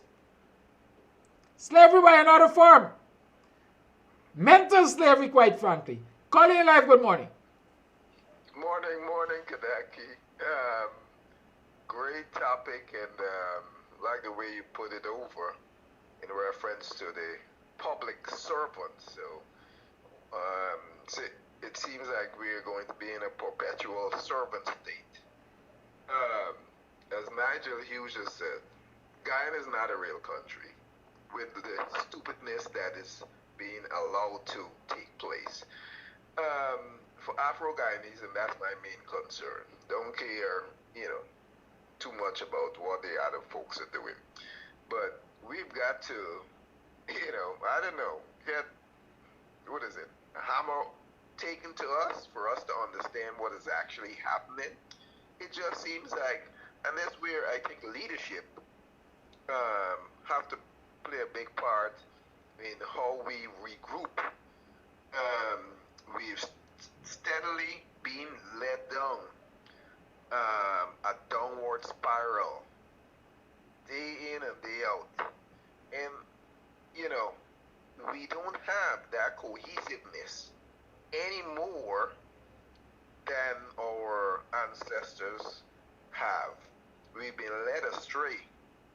And I really do not see our lives improving, especially the African Guyanese, with all the oil wealth that is that's coming and have been here, and all the money that's been thrown around. We are collecting crumbs day in and day out. So our disposition will remain the same until we get some sense. And again, I keep saying this, we ain't got sense, so that's why we're being sentenced. That's my take. Thank you. Yeah. So, I taken a loan for come Bacchanal. Or I taken a loan that I have to repay. And people are telling me where I can spend the money. I don't believe it is only loans for Jam Zone and loan for Carnival that they do that with. Even housing loans in some instances. If you go to certain banks, they tell you where you should go and get your quotations from. Right? They're only doing business with certain merchants. And so what they're doing is directing your money to enrich their people. There's some banks who have recommended contractors too, And so you might have a brother, who you could hand your contractor to get the work done. Maybe at a reduced cost and so on. But he is not a registered contractor. He is not registered with our institution, and we don't recognize him and so on. That's how you direct money to your people. Who are we directing our monies to? Regent Street?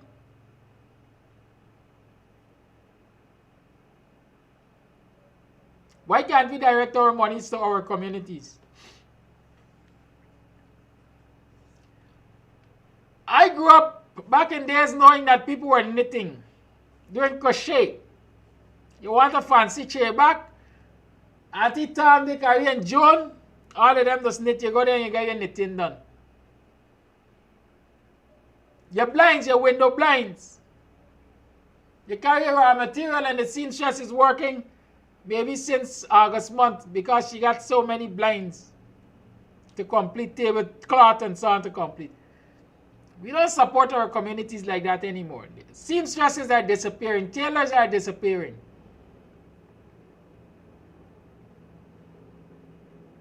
And we are living above our means. That's a fact. I recently spoke to a friend of mine. He's a tailor. I said, boy, I want some pants fitted, some trousers fitted. So I must come for a measurement now. right? What's confirmed measurement? Because of years, it has been faster and easier for me, quite frankly, to run into one of the boutiques or a store or something and pick up a trousers. But I don't always like how they fit. And sometimes it has cost too damn much. And so I decided, let me go back to what I used to do previously. Seek out the local tailors. I'll tell them what I want and most likely they will deliver it. It might be at a cheaper cost, but even if it is at the same cost, I feel satisfied. I am supporting the local industry. Callers, caller live, good morning. Good morning, Kadaki, and your listening audience. I just wanted to call in this morning to echo.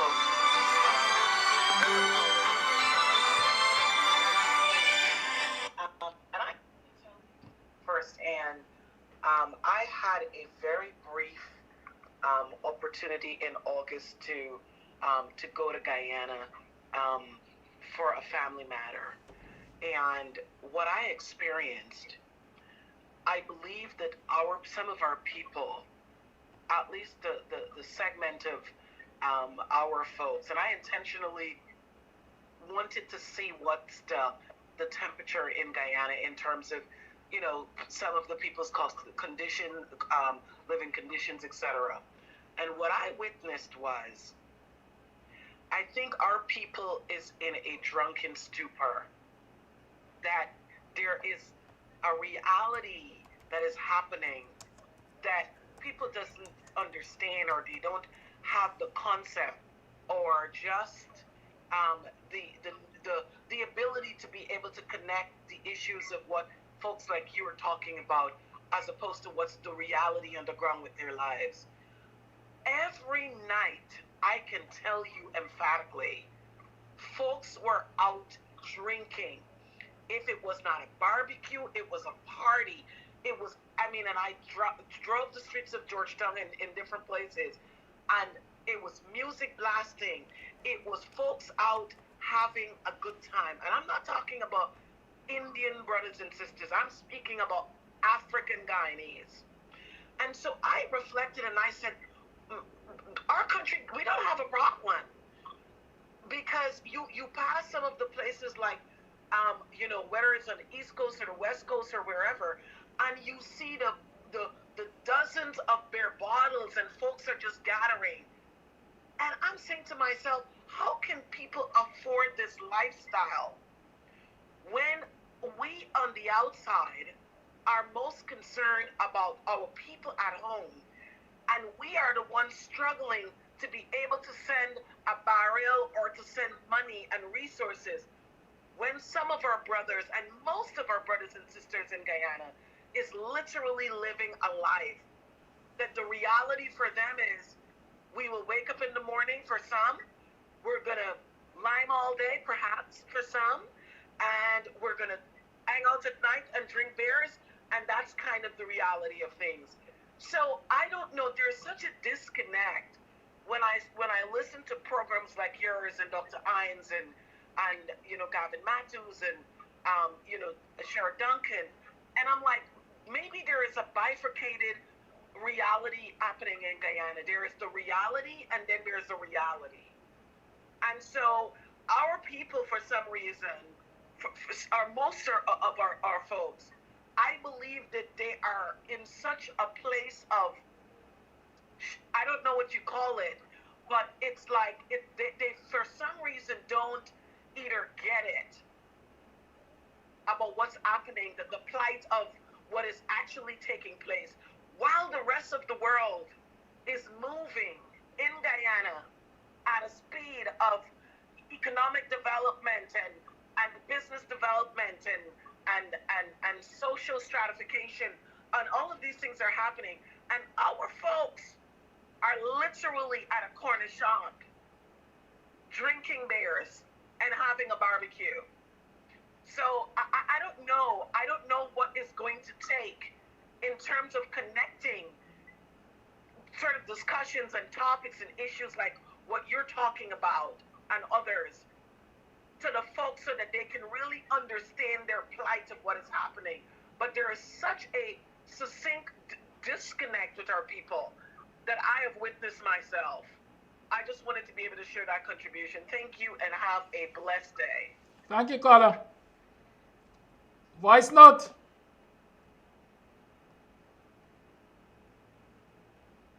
The people are buying low and selling high. A lot of the prices which have doubled and tripled and so on are on goods that they had here since before last year. Voice note. Good morning, Kadaki. You paint a beautiful picture about the poverty in Guyana. Call all the line. You paint a beautiful picture of the suffering of the people in the public service who are making minimum wages. And yet still, you want these people to go and strike, to leave the job. It's not making sense. How will these people survive? How is somebody making $50,000 with 4 children, if they leave the job, how will they survive? They have bills. You just mentioned $75,000 to rent a two-bedroom. So I don't understand. How will these people survive if they walk off the job? And then the problem is, it is not sustainable. If I know I can walk off the job for 4 months or a month, and then things will change, I might do it. But you know, when they go off the job, after 3-4 weeks, everything will crumble. And they will have to go back, licking the wounds with the tail between the foot, and nothing will happen. I thank the caller for that voice note, and I really don't want to say too much because I think I'm wasting time. You know, there's a water and dog back. You remember the Armstrong arbitration? Remember that arbitration which moved public servants from next to nothing?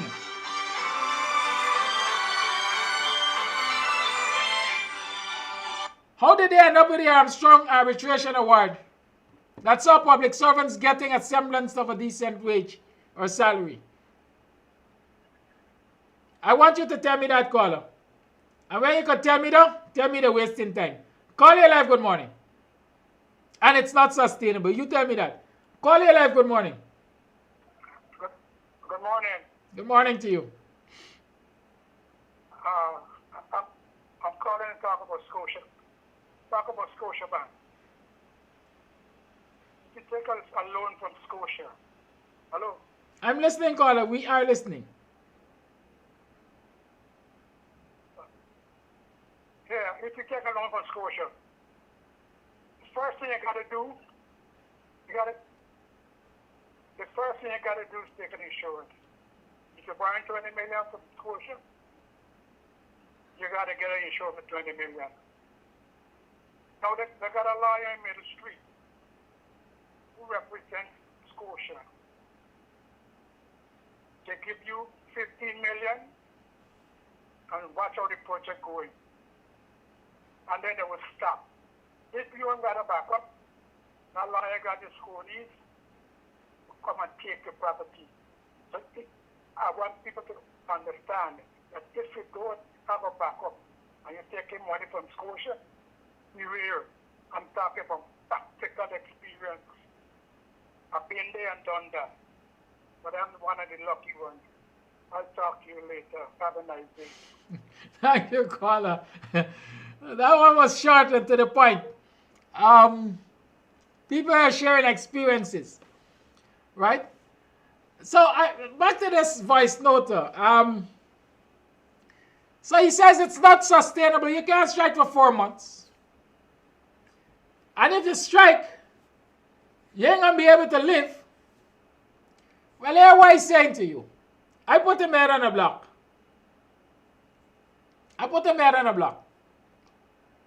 The average public servant lives off of handouts, remittances.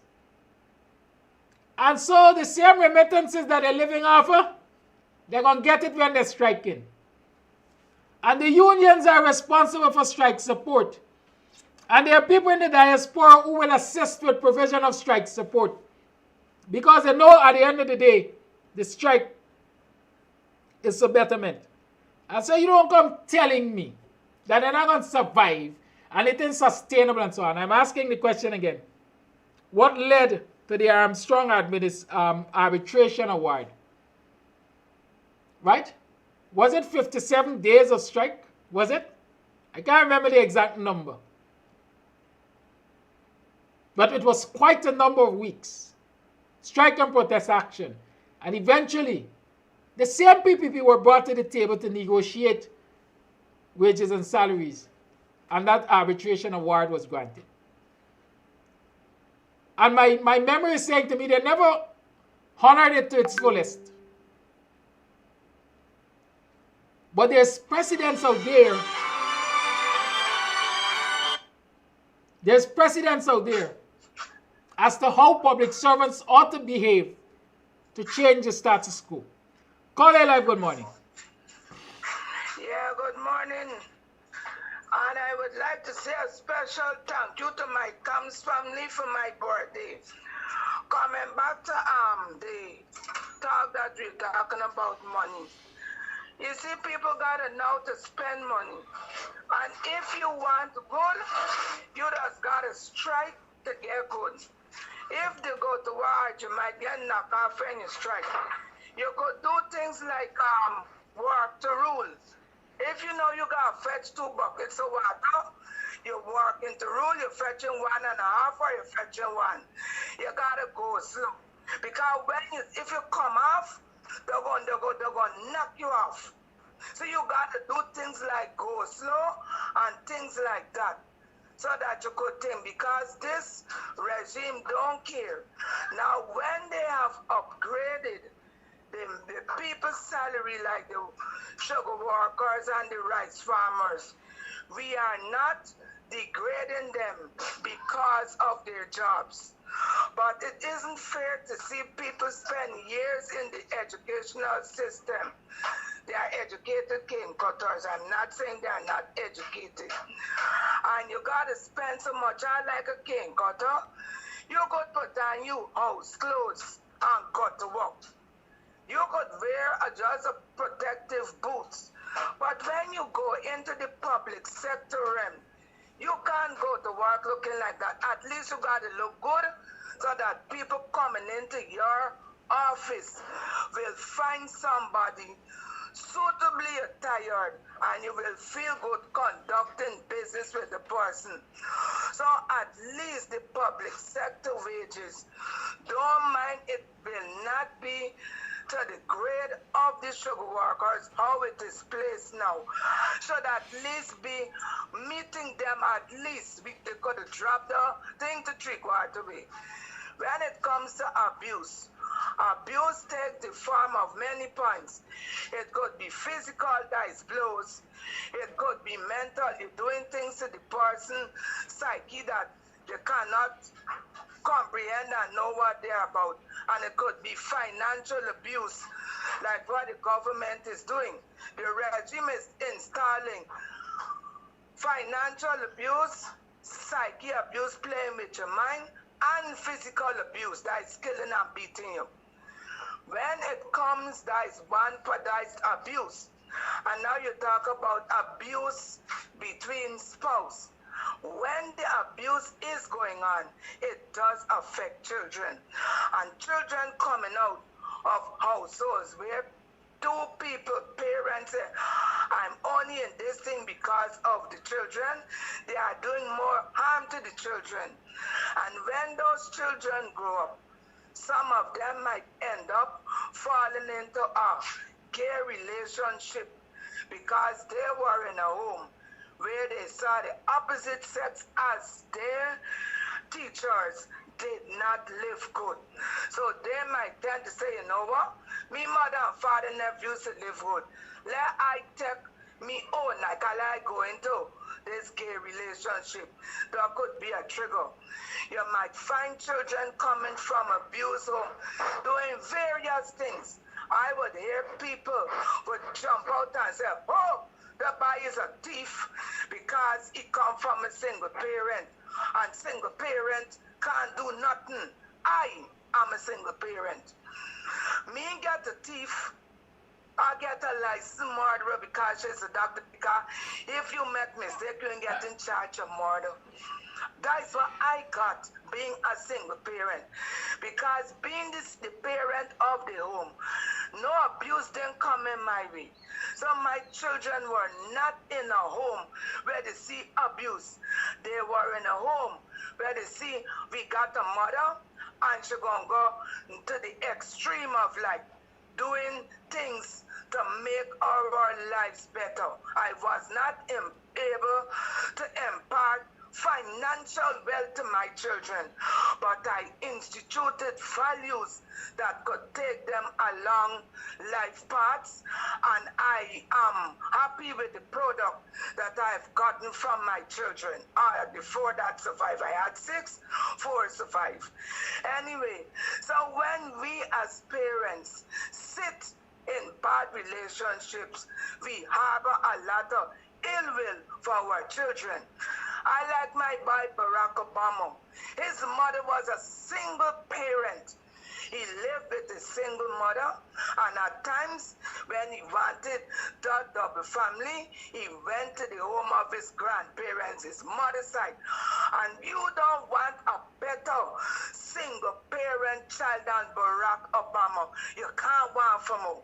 So persons out there who jump down and debate and demigrate single parents, y'all must stop. Because many of you, it is best you become single parent and be able to give attributes and attitudes and qualities to your children being a single parent than have your children living in a bad double parent life. And about the abuse where men suffering abuse, men do suffer abuse. But what the men got to realize that the women have suffered a lot of abuse. And if you look at the picture, sleeping with the enemy, the woman married a man and he used to do all kind of thing. And the woman make up her mind because she was in an abusive situation. And we as women, after being abused long, some of us make up our minds that instead of being abused, we become the abuser. And when we do become the abuser, everybody thought that the woman bad. But just sing the song, circumstances made me what I am. Circumstances. And if I living in a fighting arena, God, Brother Kadaki, I got to learn to fight. And I gonna tell myself that once I fighting, I got to come out as a victor. And I don't care where the chips fall. Who can't bear the fight shall lose the race. That is my talk this morning. Bye-bye. Thank you, Rhonda. Let me address Zalina. Zalina Khan says people are so happy in Guyana. They're living a better life than the people overseas. So she doesn't know what we got, what you guys are saying. I'm trying to make our language sound like language. Like when people starving, they don't matter price. Like when people starving, they not no matter how price is they afford. In New York too, when we buy groceries with $50, now we have to use $100 to buy the same thing. All over the world there are rising prices. All over the world there might be rising prices. But Zelina, you reference the US. Let me assume you live in the US. How many grants have you received from the US government to cushion the rising cost of living, the impact of COVID-19, etc.? How many grants?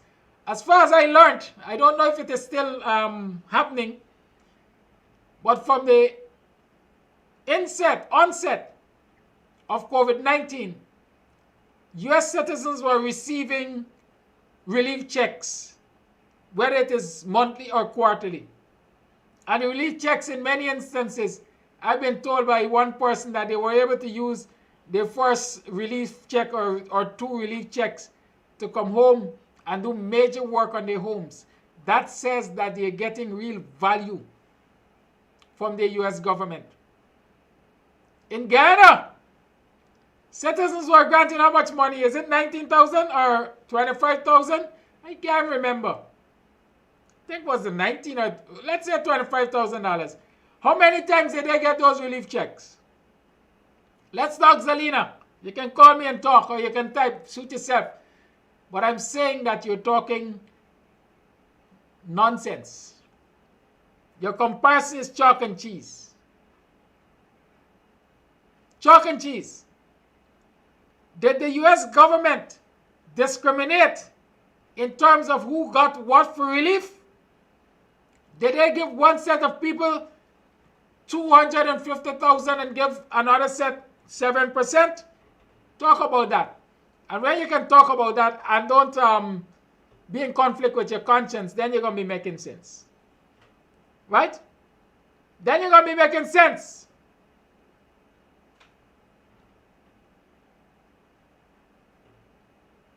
Lines are open. 6225933 is the number to call. Voice note. Good morning, Kadaki. Good morning to all your listeners. Why hasn't the opposition put forward a list of businesses that should be boycotted at this time? What is it that we do not know? Why are they skeptical to put forward a list of companies or businesses that supports the People's Progressive Party and their doings? Thank you very much. Thank you. I see someone is saying 3,000 US. Is that the relief you got from the US government? COVID relief? 3,000 US? If you got 3,000 US at a rate of 200 to 1, right? $600,000. Almost $1 million.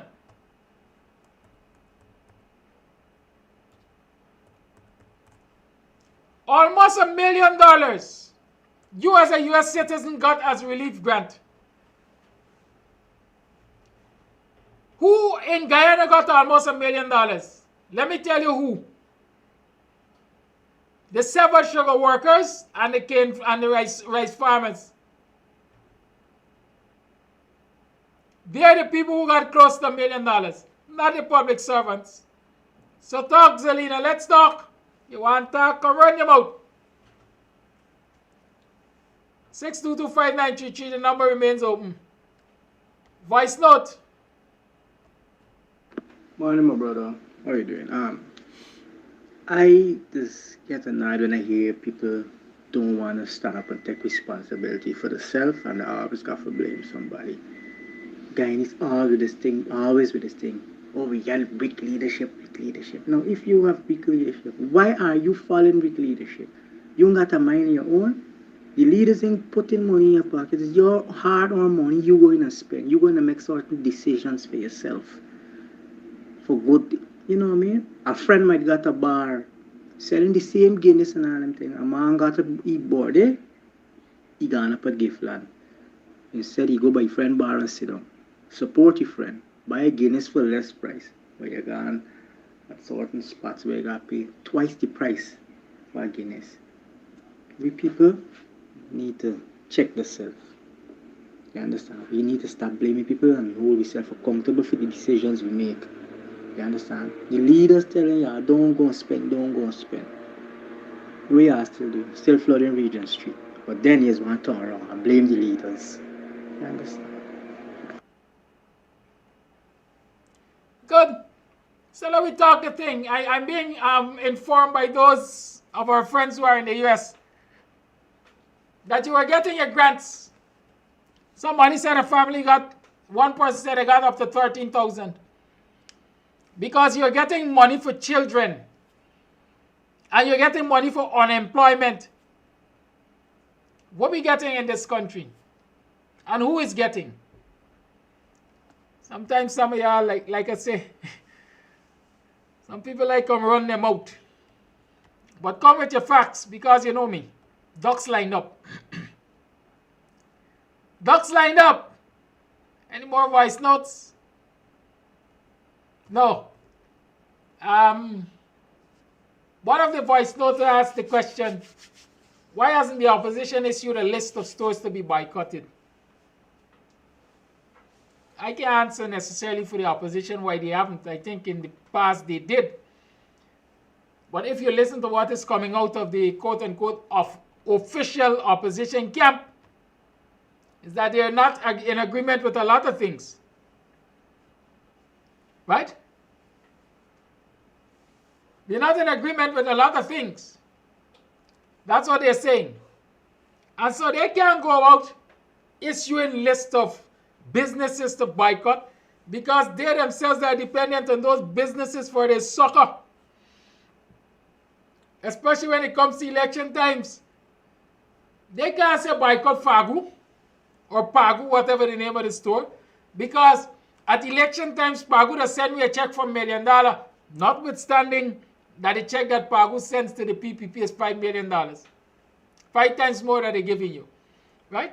So these are the things that impact on the decision makers, on your opposition politicians and decision makers. Keep that in mind. Especially a party like PNC. PNC is a national party. They can't go about, or they wouldn't go about making certain statements because they look to the long term. We might need a support from this group of people in Regent Street. And so we can't put pressure on them right now because they're enabling the PPP to do wrong to our people. Right? That might be one of the reasons why you're not seeing those lists. But I could say boycott them. They don't enable me. John Haynes, my number, Gene Haynes, 6225933. It's not up there.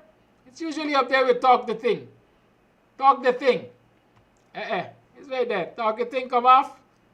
6225933 is the number to call. The lines remain open. Yes, Talk the Thing is up there now with the number 6225933. It's now 8 hours 46. We have about 50 minutes or so to the show time, to curtain time. And so I encourage you, call and let's talk about the things. What you all doing on Regent Street? Spending out your 7% or that which you were able to accumulate over the year by throwing penny bank according to somebody. Invest it and invest it wisely. Create a nest egg. Don't go empowering those who are empowered. Don't go giving to those who have. And leave yourself undone. You got to be smart. You got to wise up. Okay? Wisdom is what will take you through this day. What am I doing on Regent Street looking for ice apples? And I got mangoes in Buxton. Cashew. Is that cashew season? What am I going into the stores looking for imported dried fruits or preserved fruits, whatever they call it, for my black cake? When I had all year to make preservatives out of 5-finger and cashew and all of the local fruits. Call A-Live, good morning. Hi, good morning, Siraki. Good morning, listeners. Now, I've seen that the U.S. ambassador made a statement about transparency. Now, how could we get transparency in Guyana when she would have helped to put this corrupt government into power, right? I think the State Department should send somebody else to take our place so they could oversee transparency in Guyana, right? I don't think she's the right person to make that statement. So I don't know why people should listen. She has to tell us why people should listen to her. You know, show cause why people should listen to her about transparency in Guyana, right? I could remember when the past government was in power, she went on the air and flabbergasted about our power shortage and this and that and all kind of things that happens in Guyana. So what is happening now? What is happening now? She should have made statements to what is happening now before she get on the air and start talking about transparency, because Washington probably spoke to her about what's going on in Guyana. So she just come in the air and make a statement that, you know, probably she consulted the, or persons before. She said, okay, I'm just going to make a statement, you know, because, right? But what is going on in Guyana, I don't think she's the right person to make such a statement. That's my contribution this morning. Colin, let me tell you, as far as I know, that boat has sailed. The U.S. State Department has no interest in withdrawing Sarah Ann Lynch. My understanding is that she's doing just what they want, looking after American business interests. So don't expect them to recall her. Have a great day, sir. Thank you very much. 622-5933 is the number to call. So yes, I tell you how, you know, you gotta be careful about your expectations. The U.S. has no permanent friends, it has interests. And my understanding is, cry high, cry low, Sarah Ann Lynch will remain right where she is because she is looking after the American business interest. And that is what the Biden administration will be concerned about, serving the American business interest. So don't expect Sarah going anywhere. Y'all understand me? Good. It's 10 minutes to 9. Go across to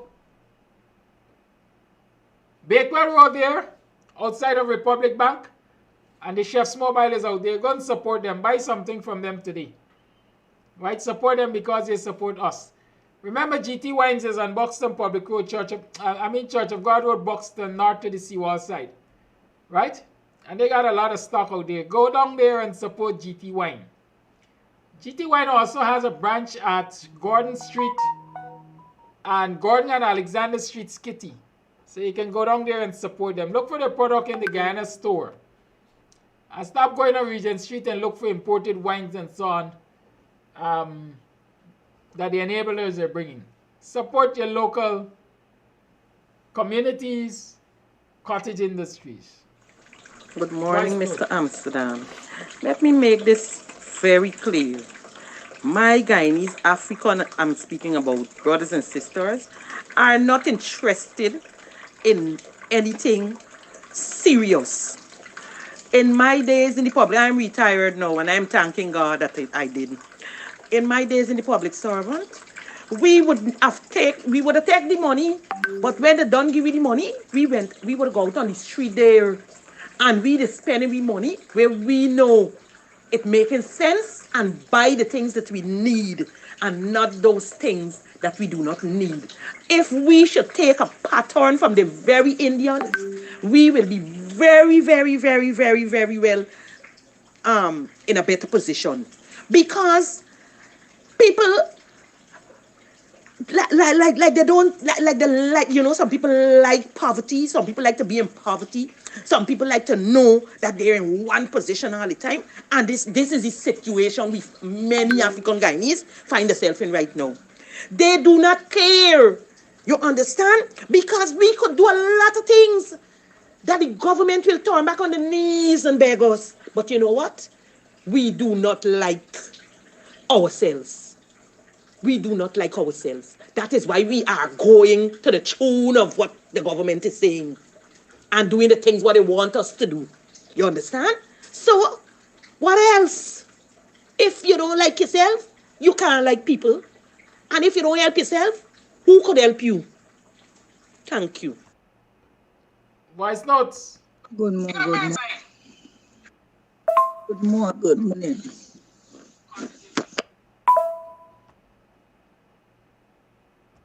Hi, good morning, Mr. Amsterdam, and all the beautiful people out there listening. Yes, all right. So in the U.S., each parent got $1,200, and that was paid out like two or three times during different periods. So with a husband and a wife, you got $2,400, and if you got a child, you got $600 for that child. If you got two kids, you got an extra $6. So that's how it was coming. And people was able to, utilize that funds in different areas. Pay bills, did this, did that, and was even able to send home some money to help their family. But what the government of Guyana did was an insult. $100, per a person in an oil-rich country, plus the U.S. government had donated, I think, was $475,000 towards going to help out and so forth. But it looks like they stole a lot of the money, man. That's all this government is doing. The Guyana government is stealing a lot of the money. Any money coming in, any money going towards any project or that needs to be distributed, they're stealing big time, man. Big time. Even to the contracts that they're giving out, they are stealing left, right, and center. No, I mean, let's us use our head, man. The PNC politicians, MPs, whatever, they are not doing enough, right? They are not doing enough. Some of them are pulling, a few of them are pulling their, pulling some weight, right? And some are not. A whole lot of them are not. It's like they're sleeping still, man. And by sleeping or half asleep, they're allowing the government to do what they're doing. They're supposed to be putting the PPP on blast every time they mess up and slip up. But like I say, we can't just continue talking. We got to move forward, man. We got to come together. We got to put some plans in place and move this ship. This ship got to start sailing. Caller, you live. 4 minutes to program time. Mr. Kadaki? Yes, sir. You're live. 4 minutes to program time. Okay, yes. I agree with the last caller. Everyone to diaspora. Look, I think the responsibility should move away from us asking the coalition to do anything. And that's why I agree with the last caller. I agree with most of the callers. We can agree that the coalition is not doing sufficient for the kinds of changes that we need and that we voted for. This is why I keep saying we, the people, must shoulder the responsibility upon ourselves to make the change.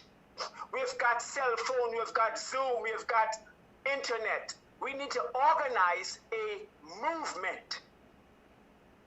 We, the people, need to take it upon ourselves to organize a separate movement or remain suffering.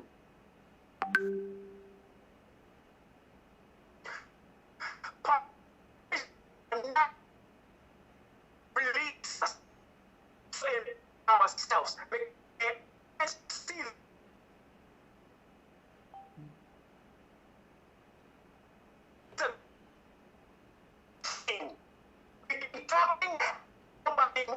Caller, your quality is extremely bad. It's not making sense. Your quality is bad. Very, very bad.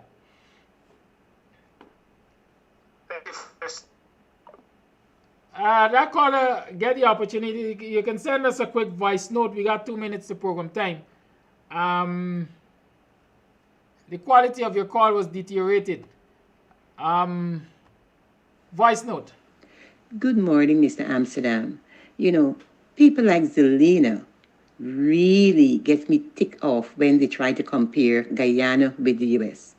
Zelina probably comparing Guyana with the U.S. because she wanted PPP to look good. The U.S. government gave a lot of relief to the citizens. A woman was in the news saying that she would not be returning to work because the overall help she got was far more than what she got when she was employed. Some people live in two-family houses where part of it is rented. The residents of the building didn't have to show where they owned or rented before the grant could be received. Some people were given food stamps. People with 4 children receive over 1,200 in food stamps. U.S. and Guyana are like apples and oranges. No comparison. So Zelina need to shut up. Thank you, voice noter. There's one last voice note, I think. Unless that caller which I Good have morning, to disconnect come through.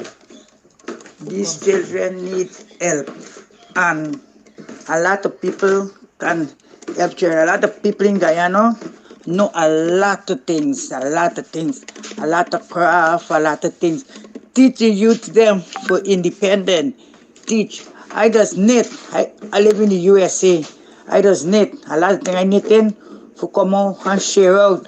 I giving government my thing to share.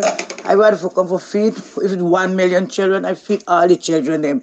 Take care of the children them. A lot of people in Guyana punishing, and the government telling them bare lies.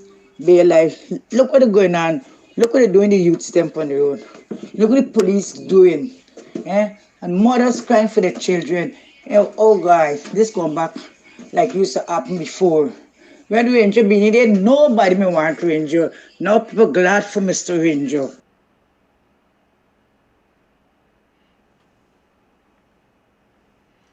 It's now 9 o'clock, and that's a wrap. You've been tuned to BUXTONIAN Morning Time. Oh, there's the voice note. Let's hear this one quickly. I was saying that we in the diaspora and Guyanese have to organize our own political movement. The coalition is not doing sufficient, and they don't seem to be concerned enough to do what we need. We've got internet, we've got Facebook, we've got Zoom. We need to take the responsibility and organize a separate political movement and challenge the opposition and challenge the PPP to do for ourselves. That's what which the coalition refuses to do for us. We must do it now. Thank you for that voice note.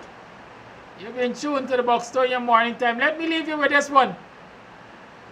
You deserve some kind of relief. I can't get cash relief and so, but I can give you some kind of relief every now and again. Right? This one is a musical relief. That's what we want. Y'all gotta use in this country to deal with this wicked and vindictive. Roll the drums. Oh no no, say baby, jamais voir fait tell no. Oh no no, say baby, jamais voir fait tell no. Oh no no, say baby, jamais voir fait tell no. Galang pattern broke out and no tell no. Pat the front and get wild, can no mellow no. Question. Bring out them Gideon boots and your khaki suit. And let's push back against Babylon. Oh yeah. Big up yourself, coffee cup. Yeah, BUXTONIAN Morning Time. Join me tomorrow morning for another program. I need a Gideon boot and a khaki suit. Me stand out in a Babylon and represent the truth. Me nah go say a road and say bad things and keep me mouth from mute. I got a strong reggae beat with a mic in a me hand. To lead out the youth them out of destruction and tell the people they should know right from wrong. We got the strength, we got the power to help each other up the ladder. Don't be selfish to help your brothers today. We can make it if we try. Just remember to hold your head high. It doesn't make sense when we fuss and fight. I need a Gideon boot and a khaki suit. We stand out in a Babylon and defend the truth. Me nah go sit aside and watch Babylon and keep me mouth from mute. I've got a strong reggae beat and a mic in a me hand. To lead out the youth them out of destruction and let the people know right from wrong. All who believe in love will get a blessing from above. No, you believe in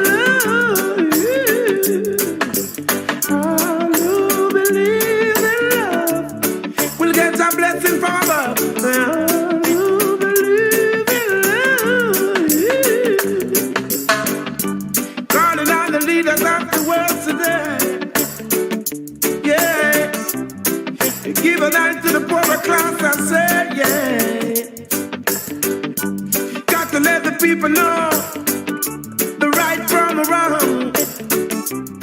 They are depending on you to lead the way, yeah. People just be wise, believe in yourself. The future generation depends on you. Hey, show a little love in your heart and let the people know there's more to life. I need a Gideon boot and a khaki suit. We stand up in a Babylon and defend the truth. Me nah go sit aside and watch Babylon and keep me mouth from mute. I've got a strong reggae beat and a mic in my hand to lead out the youth them out of destruction and let the people know right from wrong. All who believe in love will get a blessing from above. No.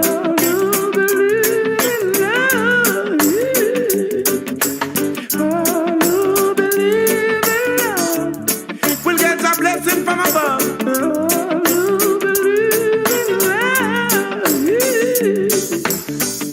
Hey, think about the hungry, think about the naked one. Hey, think about the fatherless and the motherless. Think about the gun you send out coming back at you. Whoa, yeah. Hey, think about the next generation to come. I need a Gideon boot and a khaki suit. We stand up in a Babylon and represent the truth. Alright, I know me now go stand alone and keep me mouth from mute. I need a tune with the beat with a mic in my hand.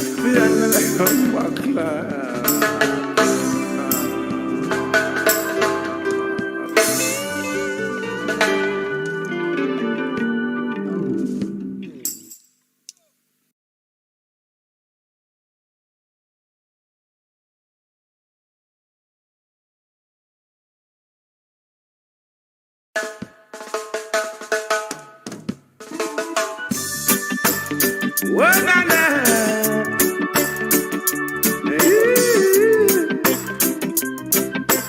Oh, yeah. Yeah, na, na.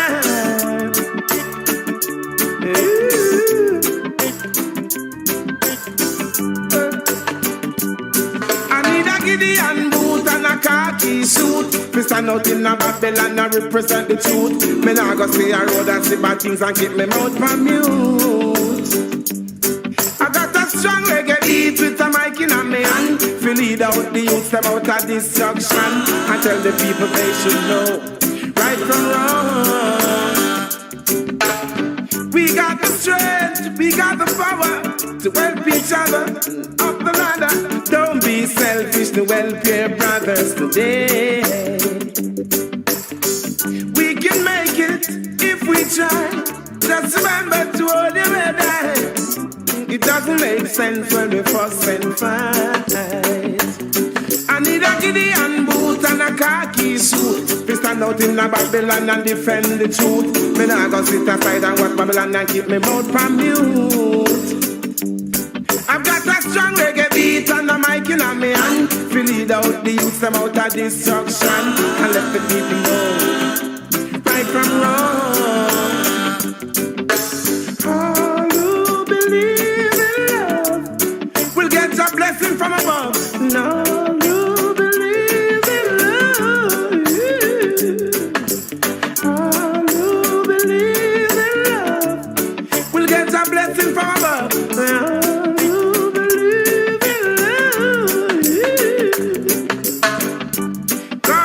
Leaders of the world today, yeah. Give a life to the poorer class, I say, yeah. Got to let the people know the right from the wrong. They are depending on you to lead the way, yeah. People just be wise, believe in yourself. The future generation depends on you. Hey, show a little love in your heart and let the people know there's more to life. Gideon.